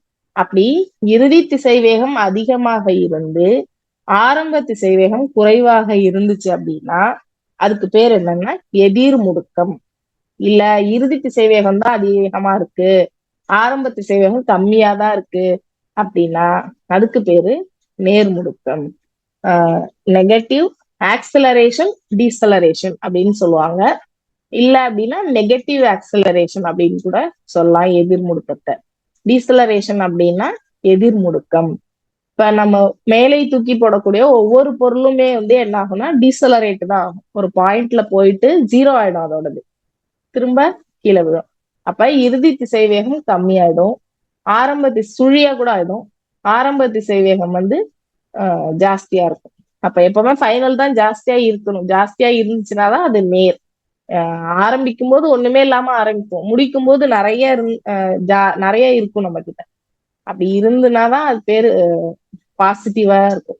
இல்ல நிறைய வச்சிருந்து எல்லாத்தையுமே நம்ம லாஸ் பண்ணிட்டோம்னா அது நெகட்டிவ். சோ அப்ப அது டீசலரேஷன், இது ஆக்சலரேஷன் அப்படின்னு சொல்றாங்க. முடுக்கம்னா ஆக்சலரேஷன். ஏ அப்படின்னு சொல்றாங்க, A is equal to V minus U by T. வின்றது ஃபைனல் வெலாசிட்டி, யூன்றது இனிஷியல் வெலாசிட்டி, பை டீனா டைம் டேக்கன். இதோட SI unit metre second power -2. ஏன் அப்படின்னா இங்க நம்ம மேல போட்டிருக்கிறது திசை வேகம், திசை வேகத்தின் செயலது already metre second power -1 by time இன்னொரு தடவை போடுறீங்க. ஸோ டைம் வந்து 2 டைம் 2 ஆகிறதுனால டி ஸ்கொயர் தான், மீட்டர் பை வினாடி ஸ்கொயர்டு. அதை நம்ம மேல எழுதும்போது மீட்டர் வினாடி பவர் -2ன்னு எழுதலாம், அப்படி இல்லைன்னா மீட்டர் செகண்ட் பவர் -2. இதான் இங்க கொடுத்துருக்காங்க. நேர் முடுக்கம்னா என்ன, எதிர் முடுக்கம்னா என்னன்னு கொடுத்துருக்காங்க. அவங்க இன்னொரு மாதிரியா கொடுத்துருக்காங்க, ஒரு பொருளினுடைய திசைவேகம் அதிகரிச்சுட்டே இருந்தா, ஒரு பொருள் வந்து முதல் 1 மணி நேரத்துல 50 கிலோமீட்டர் பர் மணி போகுது, அடுத்த 1 மணி நேரத்துல 100 கிலோமீட்டர் பை மணி போகுது, அதுக்கு அடுத்தால 150 போகுதுன்னா அப்ப தொடர்ச்சியாக இந்த பொருளினுடைய திசைவேகமானது அதிகரிச்சுட்டே இருக்கு, இன்க்ரீஸ் ஆயிட்டே இருக்கு. அப்பதான் என்ன ஆகும்னா ஆரம்ப திசைவேகம் வந்து இறுதி திசைவேகத்தை விட கம்மியா இருக்கும். இதே ஒரு பொருளினுடைய திசைவேகம் வந்து குறைஞ்சுக்கிட்டே இருந்துச்சு அப்படின்னா அதுக்கு பேரு எதிர் முடுக்கம். அத வந்து இப்படி சொல்லலாம். நான் ஏற்கனவே உங்களுக்கு சொன்ன மாதிரி எது உங்களுக்கு ஈஸியா இருக்கோ அதை ஞாபகம் வச்சுக்கோங்க. அப்படி அடுத்தது திரும்பவும் சிறுத்தை பத்தி கொடுத்துருக்காங்க. நான் தான் அதுவே சும்மா செல்ஃப் இன்ட்ரோ கொடுக்குற மாதிரி கொடுத்துருக்காங்க. ஒரு வினாடிக்கு 25 மீட்டர்ல இருந்து 30 மீட்டர் வரைக்கும் இது ஓடுமா. இது வந்து டக்குன்னு 0ல இருந்து 20 மீட்டர் அதோட வேகத்தை வந்து அதிகப்படுத்திக்க முடியும் அப்படின்னு சொல்லிட்டு, அதான் இருக்கிறதுலே fastest animal of the wild அப்படின்னு சீட்டா, சிறுத்தைய சொல்லலாம் அப்படின்னு சொல்லியிருக்காங்க. அடுத்து எதிர் முடுக்கம்னா என்னன்னு கொடுத்திருக்காங்க. ஆஹ் ஏற்கனவே நம்ம பார்த்தோம், சொல்லிட்டேன் இதை நான் உங்களுக்கு. அடுத்து சீரான முடுக்கம், சீரற்ற முடுக்கம். சீரான முடுக்கம் அப்படின்னா சீரான கால இடைவெளியில, சம கால இடைவெளியில சம அளவு திசைவேகம் அதிகரிச்சு அப்படின்னா அதுக்கு பேரு சீரான முடுக்கம். இதே சீரற்ற முடுக்கம் அப்படின்னா அது வந்து சீரற்றனாவே என்னது, ரெகுலரா இல்லாம இர்ரெகுலரா இருக்கிறது. நான் யூனிஃபார்ம் ஆக்சலரேஷன் அப்படி இல்லைன்னா இர்ரெகுலர் ஆக்சலரேஷன். இதுல என்னன்னா அந்த சமகால இடைவெளியில அது அந்த டிஸ்பிளேஸ்மெண்ட் நடந்திருக்காது. அதுதான் சீரற்ற முடுக்கம் அப்படின்னு சொல்றாங்க. இப்ப ஒரு ட்ரெயின் ஸ்டேஷன்ல இருந்து எடுக்கும் போது மெதுவா மூவ் ஆகும், கொஞ்ச தூரம் ஃபாஸ்டா மூவ் ஆகும், அப்புறம் ஸ்டாப் ஆயிடும் ஒரு இடத்துல, திரும்ப மெதுவா மூவ் ஆகும். அப்புறம் சில பாயிண்ட்ல இந்த இதுக்கு ஏத்த மாதிரி, கிராசிங்க்கு ஏத்த மாதிரி சில இடத்த மெதுவா கிடப்பாங்க, சில இடத்த வேகமா கடந்துருவாங்க, சில இடத்துல நின்னுடும். அந்த மாதிரி மாறி மாறி இருக்கும். அப்ப அது ஒரு சீரற்ற முடுக்கத்துக்கு எக்ஸாம்பிளா அவங்க கொடுத்திருக்காங்க. இதெல்லாம் விட ரொம்ப முக்கியமான பகுதியா நான் பாக்குறது இந்த வரைபடம், கிராஃப். தொலைவு கால வரைபடம்னா என்ன, அடுத்து வேகம் கால இடை வரைபடம், திசை வேகம் காலம் வரைபடம், முடுக்கம் காலம் வரைபடம். இது 9th வரைக்கும் இருக்கு. ஆனா அதோட பேஸ் 7th இங்க கொடுத்துருக்காங்க. இது நல்ல, இதுல இருந்துதான் அதிகமான கேள்விகள் வருவதற்கான, அதுவும் இன்னும் சொல்ல போனா பிக்டோரியல் ரெப்ரசன்டேஷனோட கொஸ்டின்ஸ் கேட்கிற மாதிரியான பகுதி இந்த கிராஃப் பகுதி தான். தொலைவு கால வரைபடம் இந்த வரைபடம் பகுதி தான். இதுல பாத்தீங்கன்னா மகிழுந்து ஓய்வு நிலையில இருந்த ஒரு பொருள் ஓய்வு நிலையில இருக்கும்போது கிராஃப் எப்படி இருக்கும், ஒரு பொருள் நேர்கோட்டு இயக்கத்துல இருக்கும்போது, சீரான இயக்கத்துல இருக்கும்போது அதுக்கான வரைபடம் எப்படி இருக்கும், அது சீரற்ற இயக்கத்துல இருக்கும்போது எப்படி இருக்கும், ஒரு பொருளோட வேகம் அதிகரிச்சா எப்படி இருக்கும், ஒரு பொருளோட வேகம் குறைஞ்சா எப்படி இருக்கும், எந்த வரைபடத்தோட சாய்வுல இருந்து நம்ம என்னத்தை கண்டுபிடிக்கலாம், இந்த மாதிரியான விஷயங்களை ஒரு வரைபடத்துக்கும் நீங்க தெளிவா தெரிஞ்சு வச்சுக்கோங்க. அடுத்தது, எப்பவுமே காலத்தை எக்ஸ்ஹெச்ல தான் எடுத்துப்போம். ஏன்னா அதை பொறுத்துதான் இன்னொரு விஷயமானது மாறிட்டே இருக்கு. சோ வேகம் தொலைவு காலமா இருந்தாலும் சரி, வேகம் காலமா இருந்தாலும் சரி, திசை வேகம் காலமா இருந்தாலும் சரி, முடுக்கம் காலமா இருந்தாலும் சரி, எல்லாத்துலயுமே time is always taken in the X axis. அப்ப எக்ஸ் ஆக்சிஸ்ல தான் எப்பவுமே நம்ம டைமை எடுத்துப்போம். ஒய் ஆக்சிஸ்ல எதை டைமை பொறுத்து சேஞ்ச் ஆகிற ஒரு விஷயத்த எடுத்துப்போம். அது தொலைவா இருக்கலாம், வேகமா இருக்கலாம், டிஸ்பிளேஸ்மெண்டா இருக்கலாம், இல்ல முடுக்கமா இருக்கலாம். அது எதுவாக வேண்டுமானாலும் இருக்கலாம். அப்ப ஒரு பொருள் ஓய்வு நிலையில இருக்கு அப்படின்னா அது எக்ஸ்ஹெச்சுக்கு இணையா இருக்காது, சாரி, எக்ஸ்ஹெச்லயே அந்த புள்ளிகள் குறிக்கப்படும். ஏன்னா அதோட நிலை மாறவே மாறாது. அது ஒரு நிமிஷத்துலயே அங்கதான் இருக்கும், அடுத்த நிமிஷத்துலயே அங்கதான் இருக்கும், இன்னும் 10 நிமிஷம் கழிச்சாலும் அங்கதான் இருக்கும். அது தொலைவு மாறவே மாறாது. அப்ப எப்பவுமே ஓய்வு நிலையில இருக்கக்கூடிய ஒரு பொருளினுடைய தொலைவு கால வரைபடம் எப்பவுமே எக்ஸ்ஹெச்சுக்கு இணையாக இருக்கும். அப்படி இல்லைன்னா எக்ஸ்ஹெச்சிலேயே புள்ளிகள் குறிக்கப்பட்டிருக்கும். இப்படி இருந்தால் அந்த பொருளானது ஓய்வு நிலையில இருக்கு அப்படின்னு அர்த்தம். அதுக்கு அடுத்தது பரவளையம். அதாவது இத பொறுத்த வரைக்கும் புவி வளைவு அப்படின்னு சொல்லியிருக்காங்க. புவி வளைவுனா எப்படி சொல்லுவீங்க, அந்த கர்வ் வெளிநோக்கி வளைஞ்சிருக்கும், கான்வெக்ஸா இருக்கும் அதோட கர்வ். அப்படி இருந்துச்சு அப்படின்னா வேகம் காலத்தை பொறுத்து அதிகரிச்சிருக்குன்னு, சாரி, குறைஞ்சிருக்குன்னு அர்த்தம். ஒரு நிமிஷத்துல இருந்து அதிகரிச்சுட்டே போனுச்சுன்னா அது பரவளையமாக இருக்கும். அப்படி இருந்ததுன்னா ஒண்ணு குறையுதுன்னு அர்த்தம், இல்லைன்னா அதிகரிச்சிருக்குன்னு அர்த்தம். ரெண்டுல ஏதோ ஒண்ணு அங்க நடந்திருக்கு. அப்ப டைம் அதனுடைய தொலைவு மாறிட்டே இருக்கு, ஒண்ணு அதிகரிச்சிருக்கு அப்படி இல்லைன்னா குறைஞ்சிருக்கு அப்படின்னு அர்த்தம். இப்ப இந்த சாய்வுல இருந்து என்ன கண்டுபிடிக்கலாம், தொலைவு கால சாய்வுல இருந்து நம்ம அந்த பொருளினுடைய வேகத்தை கண்டுபிடிக்க முடியும். ஒரு குறிப்பிட்ட புள்ளியில் அதனுடைய வேகம் என்னவோ அதுதான் அந்த வரைபடத்தினுடைய சாய்வு. அப்ப தொலைவு கால வரைபடத்தினுடைய சாய்வு என்ன அப்படின்னு கேட்டாங்கன்னா ஆன்சர் வந்து வேகம். வேகம் கால வரைபடத்தின் சாய்வு என்ன அப்படின்னு கேட்டாங்கன்னா முடுக்கம். திசைவேகம் கால வரைபடத்தின் சாய்வு என்ன கேட்டாங்கன்னா முடுக்கம் அப்படின்னு நம்ம சொல்லலாம். அதுக்கு அடுத்தது பேருந்து சீரா இயங்கிட்டு இருக்கு. அதோட வேகமோ அதோட தொலைவோ மாறவே இல்லை.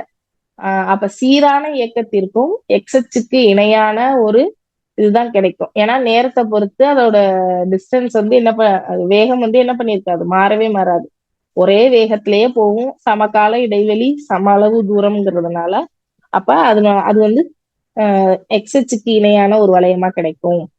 அடுத்தது சீரான முடுக்கம். சீரான முடுக்கத்துல இருக்கும்போது அது வந்து நேர்கோட்டை கொடுக்கும். செங்குத்தான நேர்கோட்டை நமக்கு தரும். அதுதான் வந்து சீரான முடுக்கம் அப்படின்னு. சார் இதை மட்டும் கொஞ்சம் ரிப்பீட் பண்ணிடுங்களா? பரவளையம் மட்டும் இங்க ஃபர்ஸ்ட்ல இருந்து வந்துருங்க. சரி சார், ஓகே. அடுத்து இன்னொரு குறிப்பு ஆசிரியர்களுக்கு, ஒரு டாபிக் வந்து உடனே கஷ்டமா இருந்ததுன்னா உடனே லெஃப்ட் ஆயிடாதீங்க. அடுத்தது ஈஸியா இருக்கும். நம்ம தொடர்ந்து வலியுறுத்துவது என்னன்னா, ஒரு டாபிக் கொஞ்சம் கடினம் போல உங்களுக்கு தோன்றினால் அதை வெயிட் பண்ணுங்க. அதுல இருந்து வரக்கூடியது ஒரு மதிப்பெண் தான். இதை திருப்பி நம்ம பாக்குற வாய்ப்பு இருக்கு. உடனே லெஃப்ட் ஆயிடுறீங்க. சில பேர் போயிட்டாங்க, ஒரு கிட்டத்தட்ட ஒரு 50 பேர். ஆனால் அடுத்த பாடம் ஈஸியா இருக்கு. இவங்க இன்னும் 7வதே முடிக்கல, இன்னும் 8வது இருக்கு. இது எல்லாமே தாள் 1 தாள் 2க்கு உரியது. அதை கவனத்துல வச்சுக்கிட்டு அடுத்தடுத்த பாடங்கள் இருக்குங்கிறதையும் நம்ம கவனத்துல வச்சுக்கிட்டு வகுப்புல தொடருங்க. இப்போ நீங்க விட்டுட்டீங்கன்னா திருப்பி இந்த பாடத்தை இந்த அளவுக்கு பொறுமையா பார்க்க மாட்டீங்க. கொஞ்சம் வேகமா இருக்கும். இப்பயே புரியலன்னா அப்ப எப்படி புரியும் அப்படிங்கிற ஒரு கேள்வி வரும். அதனால அமைதியா கவனிங்க. இந்த டாபிக்கே புரியல, பரவாயில்ல, அதை இன்னொரு வாட்டி பாக்குற வாய்ப்பு இருக்கு. அதையும் நாங்க உங்களுக்கு சொல்றோம். அடுத்த டாபிக் ஈஸியா இருக்கும். இதுல உள்ள முக்கியமான கருத்துக்களை புரிச்சுக்கோங்க. நன்றி. பாருங்க டீச்சர். Okay sir. இப்ப இந்த கொடுத்துருக்காங்க பாருங்க. இப்ப நான் அங்க சொன்னதுதான் இங்க இருக்கு. அதுக்காக இந்த கிராஃப் நான் உங்களுக்கு காட்டுறேன். ஒரு பொருள் சீரா இயங்குது அப்படின்னா அதுக்கு அது நேர்கோடா இருக்கும் அதனுடைய கிராஃப். அடுத்தது ஒரு பொருள் ஓய்வு நிலையில இருக்குன்னாலோ இல்ல அதனுடைய இதுல மாற்றம் இல்லைன்னாலோ அப்ப கிராஃப் வந்து பிளாட்டா இருக்கும். பிளாட்னா எக்ஸச்சுக்கு இணையாக இருக்கும். அப்ப காலத்தை பொறுத்து அதனுடைய நிலை மாறல அப்படின்னு அர்த்தம். அதே கீழே இறங்குனுச்சுன்னா, மேல இருந்து கீழே வந்துச்சு அப்படின்னா அப்ப அதோட வேகமோ இல்ல தொலைவோ குறைஞ்சுக்கிட்டே வருது அப்படின்னு அர்த்தம். அப்ப அதனுடைய இதுல வந்து குறையுது அப்படிங்கறத நம்ம தெரிஞ்சுக்கணும். அடுத்தது தொலைவு கால வரைபடத்துக்கு மேல கொடுத்திருக்காங்க பாருங்க. இது வெளிநோக்கிய பரவளையமா இருந்தா இப்ப கிராஃப் வந்து 1ல ஆரம்பிச்சு 5க்கு போகணும் அப்படின்னா என்ன அர்த்தம்னா தொலைவு அதிகரிக்குதுன்னு அர்த்தம். இதே 5ல ஆரம்பிச்சு இப்ப 1ல ஆரம்பிச்சு 5க்கு போகுதுன்னா இப்படி போகும், பரவளையமா போகும், வெளிநோக்கி போகும். இங்க பாருங்க, இத கொடுத்துருக்காங்களா? இப்ப இங்க 1ல இருந்து மேல ஏறி அப்ப என்ன அர்த்தம்? தொலைவு அதிகரிக்குது அப்படின்னு அர்த்தம். அதே இந்த பக்கம் பாருங்க, மேலேந்து கீழே வந்திருக்கு. அப்ப என்ன அர்த்தம்? இந்த இடம் மேல இருக்கு, கீழே வருது. அப்ப என்ன அர்த்தம்? அதனுடைய வந்து இது வந்து குறையுது. அப்ப குவி வளைவுன்னா கான்வெக்ஸ், மேல இருந்து கீழே. அதே இங்க கான்கேவ், கீழ இருந்து மேல. இப்படி இருந்ததுன்னா அதிகரிக்குது. நீங்க அப்படி ஞாபகம் வச்சுக்கலாம். டைம் வந்து 1ல குறைஞ்ச நேரத்துல இருந்து ஜாஸ்தியான நேரத்தை நோக்கி கிராஃப் போனுச்சுன்னா தொலைவு அதிகரிக்குது.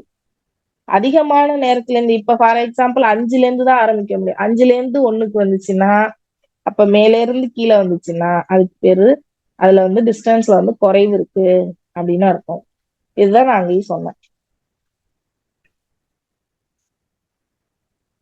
அடுத்து வரைபட கதை அப்படின்னு ஒண்ணு கொடுத்துருக்காங்க.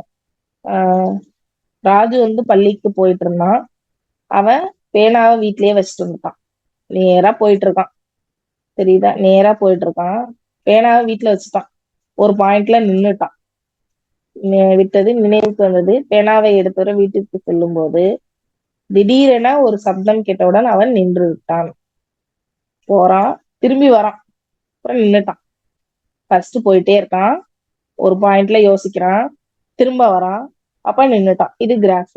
அடுத்து கீழே உள்ள கதைக்கு ஒரு கிராஃப் போட சொல்லியிருக்காங்க. வீட்டுல போட்டு பாருங்க.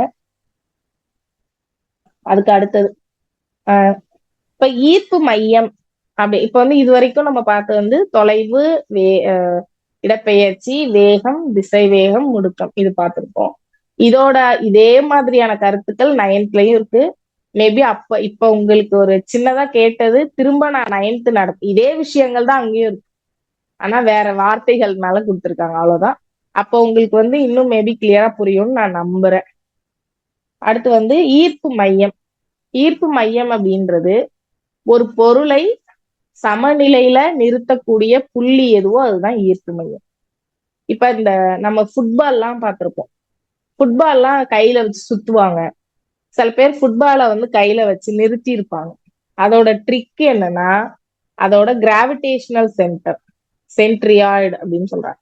அத வந்து அதுலதான் என்னன்னா அந்த பொருளினுடைய மொத்த எடையும் செயல்படும் அப்படின்னு சொல்றாங்க. அப்ப பொருளினுடைய மொத்த எடையும் செயல்படக்கூடிய ஒரு புள்ளி தான் என்ன அப்படின்னா ஈர்ப்பு மையம் அப்படின்னு சொல்றாங்க.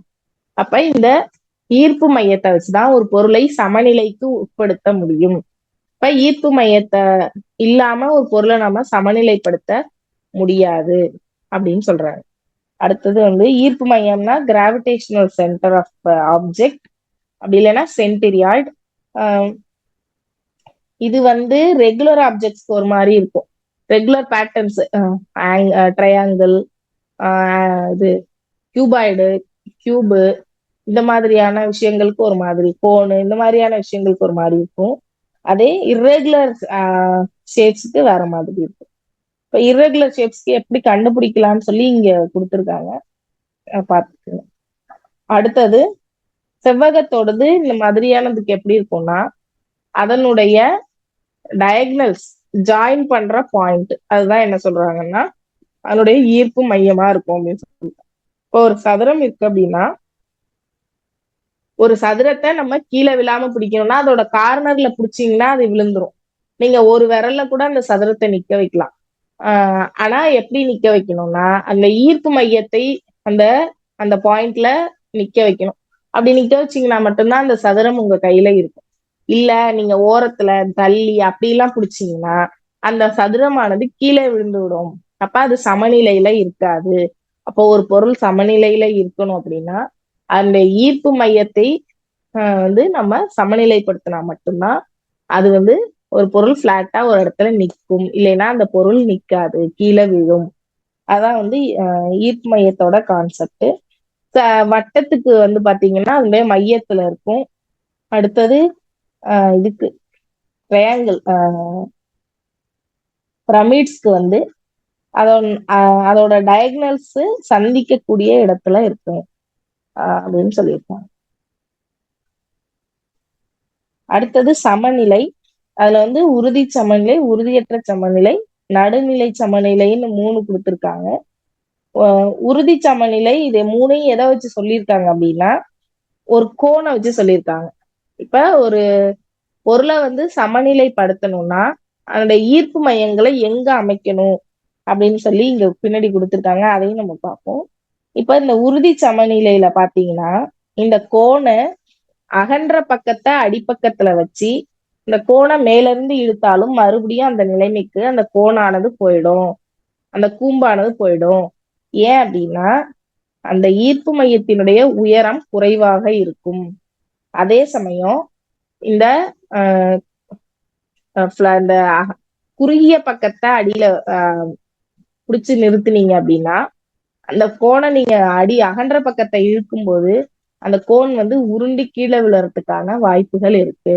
ஏன் அப்படின்னா இந்த ஈர்ப்பு மையத்தினுடைய உயரம் வந்து அதிகமாயிடும். சோ அப்ப அந்த பொருள் சமநிலையற்றதாக மாறிடும். அதே நடுநிலை சமநிலைனா ஒரு பொருள் அந்த உருளைய தரையில நீங்க பிளாட்டா போட்டுரும் போது அது வந்து என்ன ஆகும் அப்படின்னா இப்படி இப்படி நகருமே தவிர அதனுடைய மூவ் ஆகுமே தவிர அதனுடைய பொசிஷனை வந்து நீங்க மாத்த முடியாது. அந்த ஈர்ப்பு மையம் ஒரே உயரத்துல இருக்கும்போது அந்த நிலை வந்து நடுநிலைத்தன்மையுடையதா இருக்கும். மறுபடியும் அதே நிலைக்கு திரும்பி வந்துரும். அந்த மாதிரி இருக்கும் அப்படின்னு சொல்லியிருக்காங்க. இதான் வந்து 3 சமநிலைகள் பத்தி அவங்க கொடுத்திருக்காங்க. சமநிலைக்கான நிபந்தனை கண்டிஷன்ஸ் ஒரு பொருள் சமநிலையில இருக்கணும்னா எப்படியெல்லாம் இருக்கணும் அப்படின்னு இங்க கொடுத்திருக்காங்க. ஈர்ப்பு மையம் வந்து குறைந்த உயரம், அதோட ஈர்ப்பு மையம் வந்து கம்மியான ஹைட்ல வைக்கணும் அதோட ஈர்ப்பு மையத்தை. அதுக்கு இதெல்லாம் எப்ப யூஸ் ஆகும் அப்படின்னா, இப்போ ஒரு ஸ்ட்ராங்கான பில்டிங் கட்டணும்னா அது எந்த ஷேப்ல இருக்கலாம், இப்போ அதோட கிராவிடேஷனல் சென்டரை பொறுத்து தான் இந்த வீடுகள் வந்து அமைக்கப்படுது. அப்போ ஸ்ட்ராங்கான பில்டிங்கா இருக்கணும் அப்படின்னா, அது கீழே விழுந்துராம இருக்கணும் அப்படின்னா அது வந்து அதோட கிராவிடேஷனல் சென்டர் வந்து சரியா இருக்கணும். அதே மாதிரி இப்ப இந்த பைசா நகரத்தின் சாய்ந்த கோபுரம் நம்ம பார்ப்போம். அப்ப அது சாய்வா கட்டியிருக்காங்க, அட் த சேம் டைம் அது ஸ்டேபிளா இருக்கு. அப்ப அதுலதான் அவரு அந்த கன்ஸ்ட்ரக்ட் பண்ணவங்க ஈர்ப்பு மையத்தை எவ்வளோ ட்ரிக்கா அவங்க வச்சிருந்தாங்கன்னா, அப்ப வந்து சாய்வாக இருக்கக்கூடிய ஒரு பொருள் கூட ஸ்டேபிளா நிற்க முடியுது அப்படிங்கறதுதான் அதனாலதான் அது வேர்ல்டு வண்டர்ல வச்சிருக்காங்க. சோ அப்ப ஈர்ப்பு மையம் வந்து குறைந்த உயரத்துல இருக்கணும். அடுத்தது அதனுடைய அடிப்பரப்பு. அடிப்பரப்பு வந்து எப்படி இருக்கணும் அப்படின்னா அகலமாக இருக்கணும். அதுக்கு அடுத்தது கனமா இருக்கணும். பொருளுடைய வெயிட் வந்து அடிப்பாகத்துல இருக்கணும். இதான் வந்து தஞ்சாவூர் தலையாட்டி பொம்மையை வந்து எக்ஸாம்பிள் கொடுத்துருக்காங்க இங்க. இப்ப இந்த தஞ்சாவூர் தலையாட்டி பொம்மையில பாத்தீங்கன்னா நான் ஒரு 80% ஆஃப் த வெயிட் பாத்தீங்கன்னா கீழே அந்த அடியில தான் இருக்கும். மேல இருக்கக்கூடிய அந்த பொம்மையோட வெயிட் வந்து பார்த்தா பிளாஸ்டிக்ல இது வெயிட் வந்து ரொம்ப கம்மியா இருக்கும், நெக்லிஜிபிளா கூட இருக்கும். ஆனா அந்த அடிப்பாகத்தினுடைய வெயிட் வந்து அதிகமா இருக்கும். அதே மாதிரி உருளை வடிவத்துல ஹாஃப் ஸ்பியர்ல ஹெமிஸ்பியரா இருக்கும். அரை வட்டமா அரை கோளமா இருக்கும் அந்த அடிப்பகுதி. ஏன் அப்படின்னா இப்ப இந்த கோளமானது என்ன பண்ணும்னா அந்த ஈர்ப்பு மையம் வந்து நடுவுல இருக்கிறதுனால நீங்க இப்படி ஆட்டினீங்கன்னா கூட அது மறுபடியும் திரும்பி பழைய நிலைமைக்கே வந்துடும். அப்ப இந்த ஈர்ப்பு மைய கான்செப்ட் அடிப்படையா வச்சுதான் இந்த தஞ்சாவூர் தலையாட்டி பொம்மையானது உருவாக்கியிருக்காங்க. அப்ப இன்னைக்கு கிளாஸ்ல நம்ம பார்த்தது வந்து முக்கியமா என்ன பார்த்தோம்னா தொலைவுல ஒரு இயக்கம்னா என்னன்னு பார்த்தோம். முக்கியமான குறிப்பு, உடனே எல்லாரும் களைய வேண்டாம். முக்கியமான செய்திகள் நிறைய இருக்கு, கொஞ்சம் எல்லாருமே வெயிட் பண்ணுங்க. நம்ம நாட்டு நல வாழ்த்து பாடிட்டு சில குறிப்புகள் தர்ற, அதுக்கப்புறம் நம்ம போகலாம். நீங்க சமப் பண்ணிக்கணும். Okay sir. அப்ப ஃபர்ஸ்ட் என்ன பார்த்தோம்னா ஓய்வுனா என்னன்னு பார்த்தோம், இயக்கம்னா என்னன்னு பார்த்தோம். பொருளினுடைய நிலை நேரத்தை பொறுத்து மாறினா ஓய்வு, மாறலைன்னா ஓய்வு, மாறினால் இயக்கம்னு சொன்னோம். அடுத்து இதுக்கு காரணமா இருக்கிறது விசை. அந்த விசையை 2 வகையா பிரிக்கிறோம், தொடு விசை, தொடா விசை. இழுக்கிறது அப்படி இல்லைன்னா தள்ளுறது. இந்த செயல் தான் என்ன சொல்றாங்கன்னா விசை அப்படின்னு சொல்றாங்க. மேக்சிமம் விசைகள் எல்லாமே தொடு விசை. காந்த விசையும் ஈர்ப்பு விசை மட்டும்தான் தொடா விசைகள். அடுத்து விசை என்னெல்லாம் பண்ணும்னா நிலையை மாத்தும், அந்த வேகம் திசை வேகத்தை மாத்தும், வடிவத்தை மாத்தும் அப்படின்னு சொல்லியிருக்கோம். அதிவேகமா அலைவுறது வந்து அதிர்வுறுதல்னு சொன்னோம். இயக்கத்தினுடைய வகைகள் பார்த்தோம். அடுத்தது கால ஒழுங்குடைய இயக்கம்னா என்னன்னா கால ஒழுங்கற்ற இயக்கம்னா என்னன்னு பார்த்தோம். வேகம்னா என்னன்னு பார்த்தோம், தொலைவு பை காலம், d/t. அடுத்தது ரோபாட்ஸ் பத்தி பார்த்தோம்.